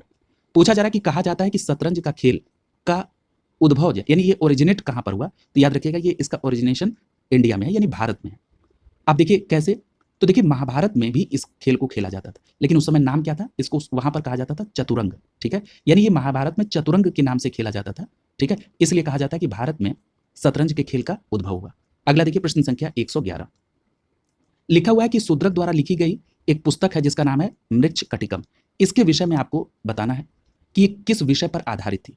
तो देखिए एक प्रश्न तो आपको इसी प्रश्न में मिल गया कि मृच्छकटिकम पुस्तक किसके द्वारा लिखी गई, शूद्रक के द्वारा। याद रखिएगा इसकी रचना गुप्तकालीन शासन व्यवस्था पर आधारित थी, साथ ही साथ ये गुप्त शासन में जो नगर जीवन था उसके विषय में जानकारी थी। इसके अलावा इसमें चारुदत्त नामक ब्राह्मण सार्थवाह और एक गणिका की पुत्री थी जिसका नाम था वसंत सेना, इनकी प्रेम गाथा भी इसमें वर्णित है, जो कि यहाँ पर विकल्प ए में लिखा गया है। इसलिए प्रश्न संख्या 111 का ए विकल्प यहाँ पर सही हो जाएगा। क्लियर है, तो याद रखेंगे कि जो शूद्रक द्वारा मृच्छकटिकम लिखा गया उसमें चारुदत्त नामक एक ब्राह्मण सार्थवा और एक गणिका की पुत्री वसंत सेना के बीच प्रेम गाथा का चित्रण किया गया। अगला देखिए प्रश्न संख्या 112, पूछा जा रहा है कि भारत में दार्शनिक विचार के इतिहास के संदर्भ में सांख्य दर्शन से संबंधित कथनों पर विचार कीजिए। देखिए सांख्य दर्शन के प्रणेता तो महर्षि कपिल थे, ये आप जानते हैं। पहला स्टेटमेंट कर रहा है कि सांख्य पुनर्जन्म या आत्मा के आवागमन के सिद्धांत को स्वीकार नहीं करता है। क्लियर है, तो ये स्टेटमेंट यहां पर बिल्कुल गलत है। क्यों गलत है, क्योंकि जो सांख्य दर्शन है ये पुनर्जन्म और आत्मा के आवागमन के सिद्धांत को स्वीकार करता है, ये बिल्कुल स्पष्ट याद रखेंगे। देखिए एक जगह आप इस तरह के जो दर्शन से संबंधित प्रश्न है जिनकी चर्चा की गई है, जो कॉन्सेप्चुअल है, जो आपको लग रहा है कि आप भूल सकते हैं, उनको एक जगह जरा नोट डाउन कर लीजिएगा। तो आपने देखा कि सांख्य दर्शन जो है वो जन्म और पुनर्जन्म और आस्था पर मतलब आत्मा के आवागमन पर विश्वास करता है। दूसरी बात लिखी जा रही है कि सांख्य दर्शन की मान्यता है कि आत्मज्ञान ही मोक्ष की ओर ले जाता है, न कोई बाह्य प्रवाह। ये बात यहाँ पर बिल्कुल सही है और ये आप पढ़ भी चुके हैं। तो याद रखिएगा सांख्य दर्शन में यह कहा गया कि जो दुखों का कारण है वो है अज्ञानता। सांख्य दर्शन में कहा गया कि जो दुख का प्रमुख कारण है वो है अज्ञानता, और यही विवेक ज्ञान जो है मुक्ति का एकमात्र उपाय है, ये है सांख्य दर्शन। क्लियर, तो यहाँ पर आपका प्रश्न संख्या 112 में दूसरा स्टेटमेंट केवल सही है, इसलिए प्रश्न संख्या 112 का यहाँ पर बी विकल्प सही हो जाएगा। क्लियर, अगला देखिए प्रश्न संख्या 113, कहा गया कि कथन 1 में कहा गया है कि कपिल जो है ये सांख्य पद्धति के सबसे पुराने प्रणेता, ये बिल्कुल सही। अगला कह रहा है कपिल यह बताते हैं कि किसी व्यक्ति का जीवन प्रकृति की शक्तियों द्वारा गढ़ा गया है, किसी दैव शक्ति द्वारा नहीं। तो ये स्टेटमेंट जो है ये यहां पर बिल्कुल सही है, यानी जीवन जो है ये प्रकृति की शक्तियों द्वारा निर्मित है, उसके द्वारा संचालित है, ठीक है। ये इस दर्शन का एक चिंतन था, यानी उनका एक तर्क था। इसमें कोई दैवी शक्ति काम नहीं करती है। तो यहां पर आपका प्रश्न संख्या 113 का दूसरा स्टेटमेंट भी यहां पर सही है, यानी प्रश्न संख्या 113 का यहां पर दोनों स्टेटमेंट सांख्य दर्शन के संदर्भ में सही है, इसलिए प्रश्न संख्या 113 का यहां पर ए विकल्प सही हो जाएगा। क्लियर है। अगला देखिए प्रश्न संख्या 114, पूछा जा रहा है कि अष्टांग योग का अंश नहीं है। देखिए, योग सूत्र की रचना की पतंजलि ने और उन्होंने योग के 8 अंग बताए। अब उस 8 अंग में पूछ रहा है कि अष्टांग योग में कौन अंश में नहीं है। तो देखिए इस 8 अंग में क्या क्या है, यम, नियम, आसन, प्राणायाम, प्रत्याहार, धारणा, ध्यान, समाधि। क्लियर है। ये 8 चीजें हैं। तो यहां पर आप देख रहे हैं कि इसमें मनुस्मृति जो है ये अष्टांग योग का अंश नहीं है। क्लियर। अगर आपने एक दो बार भी इन 8 अंग को पढ़ा हुआ है तो आपको मोटे मोटे तौर पर एक आइडिया लग जाएगा कि क्या है। तो यहां पर आप देख रहे हैं कि प्रत्याहार, ध्यान और धारणा ये तो समाहित है इसमें मनुस्मृति नहीं। अगला देखिए प्रश्न संख्या 115, पूछा जा रहा है कि महाभाष्य के लेखक पतंजलि किसके समकालीन थे। तो देखिए इस पर पूर्व में चर्चा हो चुकी है। तो आपका सही जवाब क्या होगा, पुष्यमित्र शुंग के, यानी 115 का सही जवाब होगा विकल्प सी। क्लियर है। यानी जो शुंग वंश का शासक था पुष्यमित्र शुंग, इसी के समकालीन थे कौन, पतंजलि। अगला देखिए प्रश्न संख्या 116, कहा जा रहा है कि एक स्टेटमेंट लिखा है कि जब तक जीवित रहो सुख से जीवित रहो, चाहे इसके लिए ऋण ही लेना पड़े, क्योंकि शरीर की भस्मीभूत हो जाने पर पुराणगम नहीं हो सकता है, यानी पुनर्जन्म पर निषेध की बात की गई। ये किससे संबंधित है। तो इस पर चर्चा हो चुकी है। ये किसका दर्शन है, चारवाक दर्शन। ठीक है। यानी यहां पर प्रश्न संख्या 116 का डी विकल्प सही हो जाएगा। और इसका मतलब क्या है कि चारवाक दर्शन कहता है कि ये भौतिकवादी विचारधारा का समर्थक है। ठीक है। यानी भौतिकवादी विचारधारा, ये आप कह सकते हैं जड़वादी। ठीक है। यानी ये कहता है कि पुनर्जन्म नहीं होगा और जो वर्तमान जीवन है इसको आनंद लेके जियो, अगर घी पीना है तो उधार लेके भी पीना हो तो कोई दिक्कत नहीं। क्लियर है। तो ये है प्रश्न संख्या 116 का डी विकल्प। क्लियर है। अगला देखिए प्रश्न संख्या 117, यहां पर आपको सुमेलित करना, एक तरफ दर्शन के नाम है और दूसरी तरफ मोक्ष प्राप्ति के तरीके दिए गए। पहला लिखा है न्याय दर्शन। तो देखिए न्याय दर्शन जो है ये किस पर आधारित है, तार्किक चिंतन पर, यानी एक को आपको रिलेट करेंगे चौथे के साथ।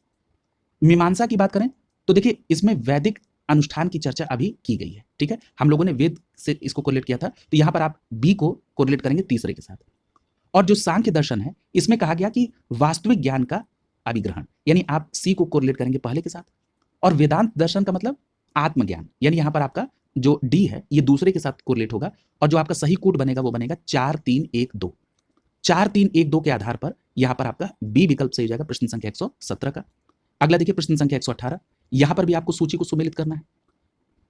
देखिए ये जो संवत थे उनके प्रारंभ होने के समय यहां पर कोरिलेट करना है। जैसे पहला लिखा है विक्रम संवत, तो विक्रम संवत आपने पढ़ा हुआ है कि 57 ईसा पूर्व में। ठीक है। तो यहां पर उसकी जगह पे 58 लिखा है, तो 57 लिखा रहे या 58, इनमें से जो भी हो आप इन दोनों में से एक को कोरिलेट कर लेंगे। तो यहां पर आप ए को चौथे के साथ कोरिलेट करेंगे, विक्रम संवत 58 ईसा पूर्व। शक संवत की बात करें तो शक संवत को आपने पढ़ा है 78 ईस्वी में, यानी आप बी को कोरिलेट करेंगे तीसरे के साथ।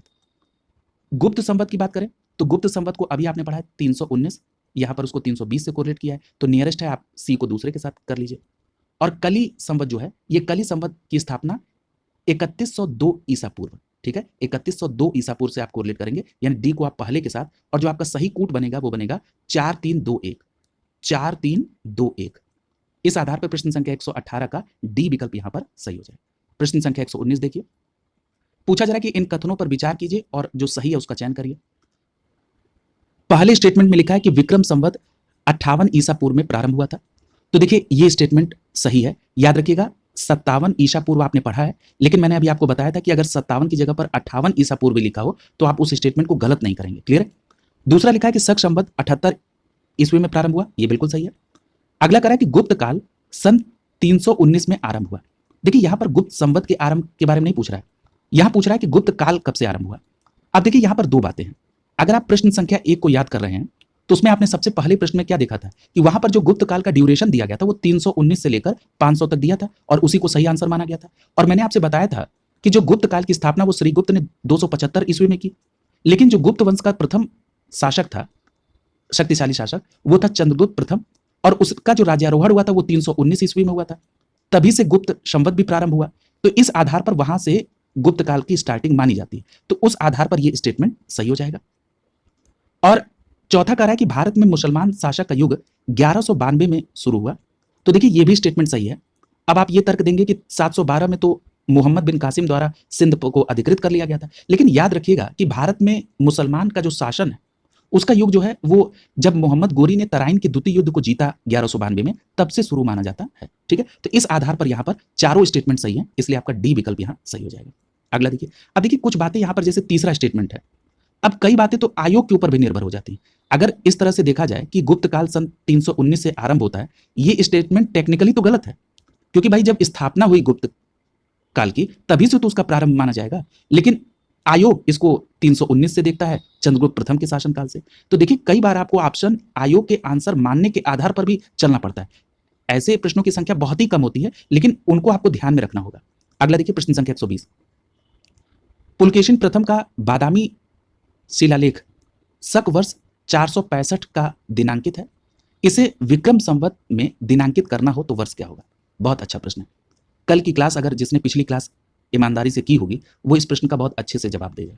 देखिए शक वर्ष में कोई दिया गया, उसको आपको विक्रम संवत में लाना है। शक संवत के लिए मैंने आपसे क्या कहा था?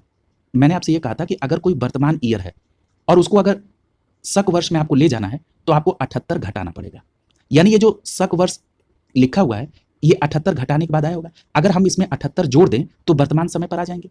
और विक्रम संवत के लिए हमने कहा था कि अगर वर्तमान समय में 57 ऐड कर दिया जाए तो हम विक्रम संवत पर पहुंच जाएंगे। तो इसका मतलब सीधा सीधा ये हो गया कि अगर 465 में 78 और 57 ये ऐड कर दिया जाए तो हमको विक्रम संवत का ईयर मिल जाएगा। तो 465 प्लस 78 प्लस 57, क्लियर है? यानी यहां पर आपका जो डेट आएगी वो आएगी 600, और यहां पर नियरेस्ट आंसर क्या है? 601 है, यानी यहां पर प्रश्न संख्या 120 का ए विकल्प आपका आंसर हो जाएगा। क्लियर हो गया? अगला देखिए प्रश्न संख्या 121, पूछा जा रहा है कि पुराणों के अनुसार चंद्रवंशी शासक का मूल स्थान क्या है? तो देखिए चंद्रवंशी शासकों के अगर मूल स्थान की बात करें तो पुराणों में कहा गया कि इनका जो मूल स्थान त्रेता युग में था वो प्रयाग था, लेकिन जब प्रलय के बाद द्वापर युग आया तो उसमें चंद्रवंशी शासकों का जो स्थान था, मतलब जो राजधानी बनाई थी इन्होंने, वो प्रतिष्ठानपुर बनाई थी। ठीक है, तो यहाँ पर आप प्रतिष्ठानपुर को टिक करेंगे। प्रश्न संख्या 121 का सी विकल्प यहाँ पर सही हो जाएगा। ये जो प्रतिष्ठानपुर है जो कि चंद्रवंशी की राजधानी थी, याद रखिएगा वर्तमान समय में जो झूसी वाला इलाका है प्रयागराज में वो वही इलाका है प्रतिष्ठानपुर वाला। क्लियर है? तो ये बात भी आप ध्यान में रखेंगे। अगला देखिए प्रश्न संख्या 122, पूछा जा रहा है कि नर्मदा नदी पर सम्राट हर्ष के दक्षिणवर्ती अग्रगमन को रोका किसने? तो याद रखिएगा नर्मदा तट पर युद्ध हुआ था हर्षवर्धन का पुलकेशिन द्वितीय के साथ। क्लियर है? और पुलकेशिन द्वितीय ने हर्ष को पराजित भी कर दिया था, इसीलिए कहा जाता है कि हर्ष के दक्षिणवर्ती अग्रगमन को रोका किसने? पुलकेशिन द्वितीय ने। और किस नदी के तट पर यह युद्ध हुआ? नर्मदा के। यानी यहां पर प्रश्न संख्या 122 का बी विकल्प सही हो जाएगा। क्लियर है? अगला देखिए प्रश्न संख्या 123, पूछा जा रहा है कि भारत की यात्रा करने वाले चीनी यात्री युआन चांग यानी ह्वेनसांग ने तत्कालीन भारत के संदर्भ में सामान्य दशाओं और संस्कृति का वर्णन किया है। इस संदर्भ में यहाँ जो स्टेटमेंट दिए हैं उनकी सत्यता की जांच करिए। कहने का मतलब यह है कि ह्वेनसांग जब भारत की यात्रा पर आया था हर्षवर्धन के शासन काल के समय, तो उसने यहाँ की कुछ दशाओं और यहाँ की संस्कृति के बारे में विवरण दिया। उस विवरण के आधार पर इन कथनों की सत्यता की जांच करनी है। पहला स्टेटमेंट करा है कि सड़क और नदी मार्ग जो है ये लूट मार से पूरी तरह से सुरक्षित थे। ये स्टेटमेंट गलत है। याद रखिएगा ह्वेनसांग ने कहा कि कई बार तो वो स्वयं चोर और डाकुओं के चंगुल में फंस चुका था। क्लियर है? तो इस आधार पर पहला स्टेटमेंट यहाँ पर गलत हो गया। अगला कह रहा है कि जहां तक अपराधों के लिए दंड का प्रश्न है, अग्नि, जल और विष द्वारा सत्य किया जाना ही किसी व्यक्ति की निर्दोषिता या दोष के निर्णय के साधन थे। तो ये बात बिल्कुल सत्य है। क्लियर है? तो यानी यहां पर अग्नि, जल, विष के द्वारा जो दिव्य परीक्षाएं ली जाती थी उसमें अगर कोई निर्दोष सिद्ध हो गया तो वो वहां पर माना जाता था। यानी यहां पर आपका जो दूसरा स्टेटमेंट है ये बिल्कुल सही है। अगला देखिए, कह रहा है कि व्यापारियों को नौ घाटों और नौकाओं पर शुल्क देना पड़ता था। तो ये स्टेटमेंट भी सही है। यानी यहां पर प्रश्न संख्या 123 का बी विकल्प सही हो जाएगा। दूसरा और तीसरा स्टेटमेंट यहां पर सही है। प्रश्न संख्या 124, पूछा जा रहा है कि आज की भारत में ह्वेनसांग को याद करने का मुख्य कारण क्या है? तो देखिए ह्वेनसांग की जो यात्रा वृत्तांत है, ये यात्रा वृत्तांत का नाम क्या है? सीयू की। इसी में जो भी तथ्य दिए गए हैं इसके आधार पर हर्षवर्धन और उस समय के बारे में जानकारी मिलती है। इसीलिए आज के भारत में ह्वेनसांग को याद किया जाता है उसके यात्रा वृत्तांत सीयूकी की रचना के आधार पर। प्रश्न संख्या 124 का यहां पर डी विकल्प सही हो जाएगा। अगला देखिए प्रश्न संख्या 125, पूछा जा रहा है कि निम्नलिखित में से कौन सा उपवाक्य उत्तर हर्षकालीन स्रोतों में प्रायः हुंडी के रूप में परिभाषित बताता है? देखिए हुंडी के रूप में पूछा जा रहा है कि हुंडी क्या है।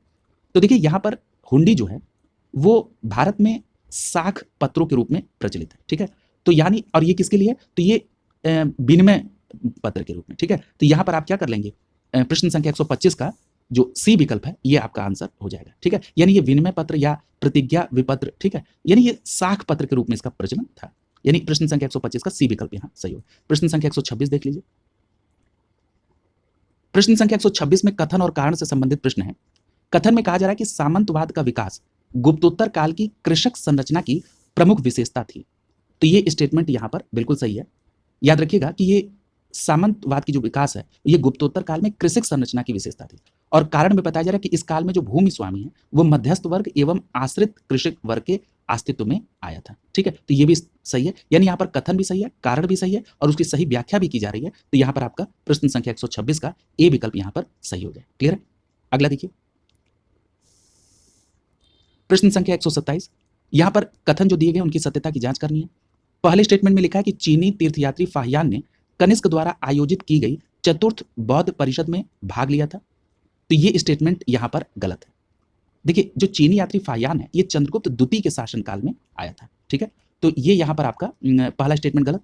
दूसरा कह रहा है कि चीनी यात्री ह्वेनसांग हर्ष से मिला और उसे बौद्ध धर्म का प्रतिरोधी पाया। तो देखिए, ह्वेनसांग जो है ये हर्षवर्धन के शासनकाल में तो आया था, लेकिन इसने देखा कि हर्ष जो है ये बौद्ध धर्म की तरफ आगे बढ़ चुका है और हर्षवर्धन से भेंट के बाद तो उसने बौद्ध धर्म में महायान शाखा को अपना प्रश्रय भी दिया, मतलब उसका समर्थन भी किया, उसको प्रोत्साहित भी किया और वो पूर्ण बौद्ध बन गया। ठीक है, तो ये कहना कि बौद्ध धर्म का प्रतिरोधी पाया गया ये गलत है। यानी यहाँ पर प्रश्न संख्या 127 में दोनों स्टेटमेंट गलत है। यहाँ पर डी विकल्प आपका आंसर हो जाएगा। प्रश्न संख्या 128 देखिए, पूछा जा रहा है कि निम्नलिखित कथनों में सत्यता की जांच करिए। पहला कह रहा है कि मुल्तान के सूर्य मंदिर का उल्लेख ह्वेनसांग, आबू जईद और अल मसूदी और अल बरूनी ने किया था। तो ये स्टेटमेंट यहाँ पर सही है। तो याद रखिएगा कि जो मुल्तान का सूर्य मंदिर है इसका उल्लेख ह्वेनसांग, अबू जईद, अल मसूदी और अल बरूनी ने किया था, ये सही है। अगला कह रहा है कि सांबपुर जो है ये यात्रोत्सव सूर्य पूजा से संबंधित है। तो ये भी बात यहाँ पर सही है। यानी प्रश्न संख्या 128 का ये दोनों स्टेटमेंट सही है। यानी प्रश्न संख्या 128 का सी विकल्प आपका आंसर हो जाएगा। क्लियर? अगला देखिए, प्रश्न संख्या 129। पूछा जा रहा है कि भारतीय इतिहास के संदर्भ में निम्नलिखित कथनों में से कौन सा सामंती व्यवस्था का अनिवार्य तत्व है। अब देखिए, ऊपर भी अभी आपने सामंती व्यवस्था के संदर्भ में पढ़ा है, फिर उसी से संदर्भित प्रश्न आ गया। पहला कह रहा है कि अत्यंत सशक्त केंद्रीय राजनीतिक सत्ता और अत्यंत दुर्लभ प्रांतीय अथवा स्थानीय राजनीतिक सत्ता थी। तो यहां पर एक बात याद रखिएगा कि इस समय जो सामंतों का जो प्रशासन था इसका इतना प्रभाव था कि केंद्रीय सत्ता जो थी वो अत्यंत निर्बल हो गई थी। ठीक है, तो ये कहना कि अत्यंत सशक्त केंद्रीय राजनीतिक सत्ता और अत्यंत दुर्बल प्रांतीय अथवा स्थानीय राजनीतिक सत्ता थी, ये कहना तो बिल्कुल गलत है। ठीक है, अभी आपने पीछे भी पढ़ा था कि जो सामंत थे या जो प्रांतीय राजा थे वो अपने आप को बहुत स्वतंत्र पाते थे। ठीक है, और एक बात और आपने देखी थी कि इसमें जो सामंत थे कई बार राजा को उनसे चीजों को अनुरोध करना, तो यहां पर केंद्रीय सत्ता कहना ये नहीं ठीक है। अगला है कि भूमि के नियंत्रण और स्वामित्व पर आधारित प्रशासनिक संरचना का उदय हुआ। तो ये अभी आपने ऊपर पढ़ा है कि भूमि के नियंत्रण और स्वामित्व के आधार पर ही प्रशासनिक संरचना का उदय हुआ, ये सामंती व्यवस्था के अंतर्गत ये सही स्टेटमेंट है। अगला कह रहा है कि सामंत तथा उसकी अधिपति के बीच स्वामी और दास जैसा संबंध था।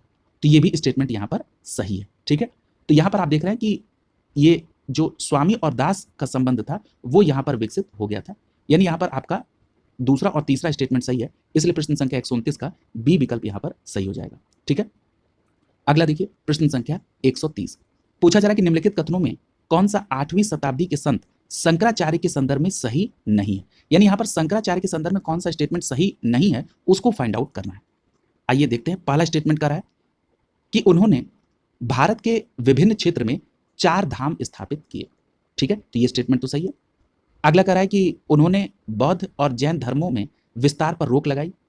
तो ये भी बात सही है कि उन्होंने बौद्ध और जैन धर्म के विस्तार पर रोक लगाई। अगला कह रहा है कि उन्होंने प्रयाग को तीर्थराज का नाम दिया। ये स्टेटमेंट गलत है। यानी शंकराचार्य ने प्रयाग को तीर्थराज का नाम नहीं दिया था, ये यहाँ पर शंकराचार्य के संदर्भ में गलत स्टेटमेंट है।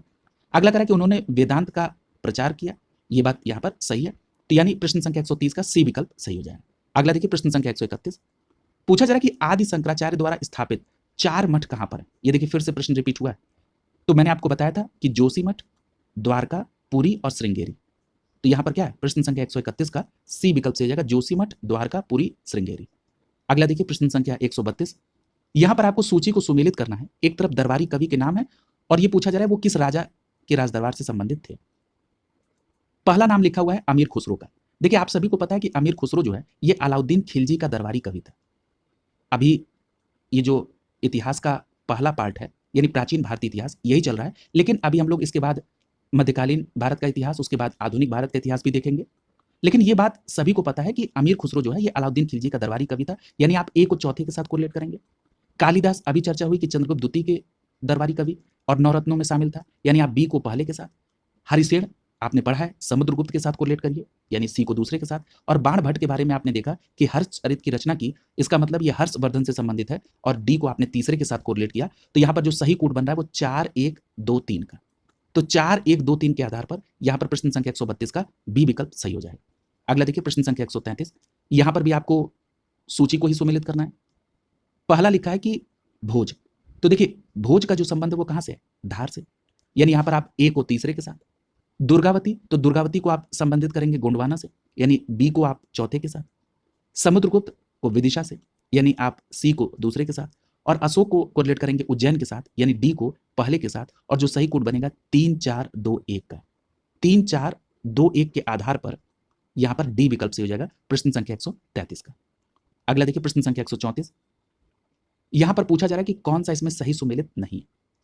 पहला लिखा है भिलसा, आप सभी को पता है कि जो भिलसा स्थल है ये वर्तमान में ये मध्य प्रदेश में है, ये बिल्कुल सही है।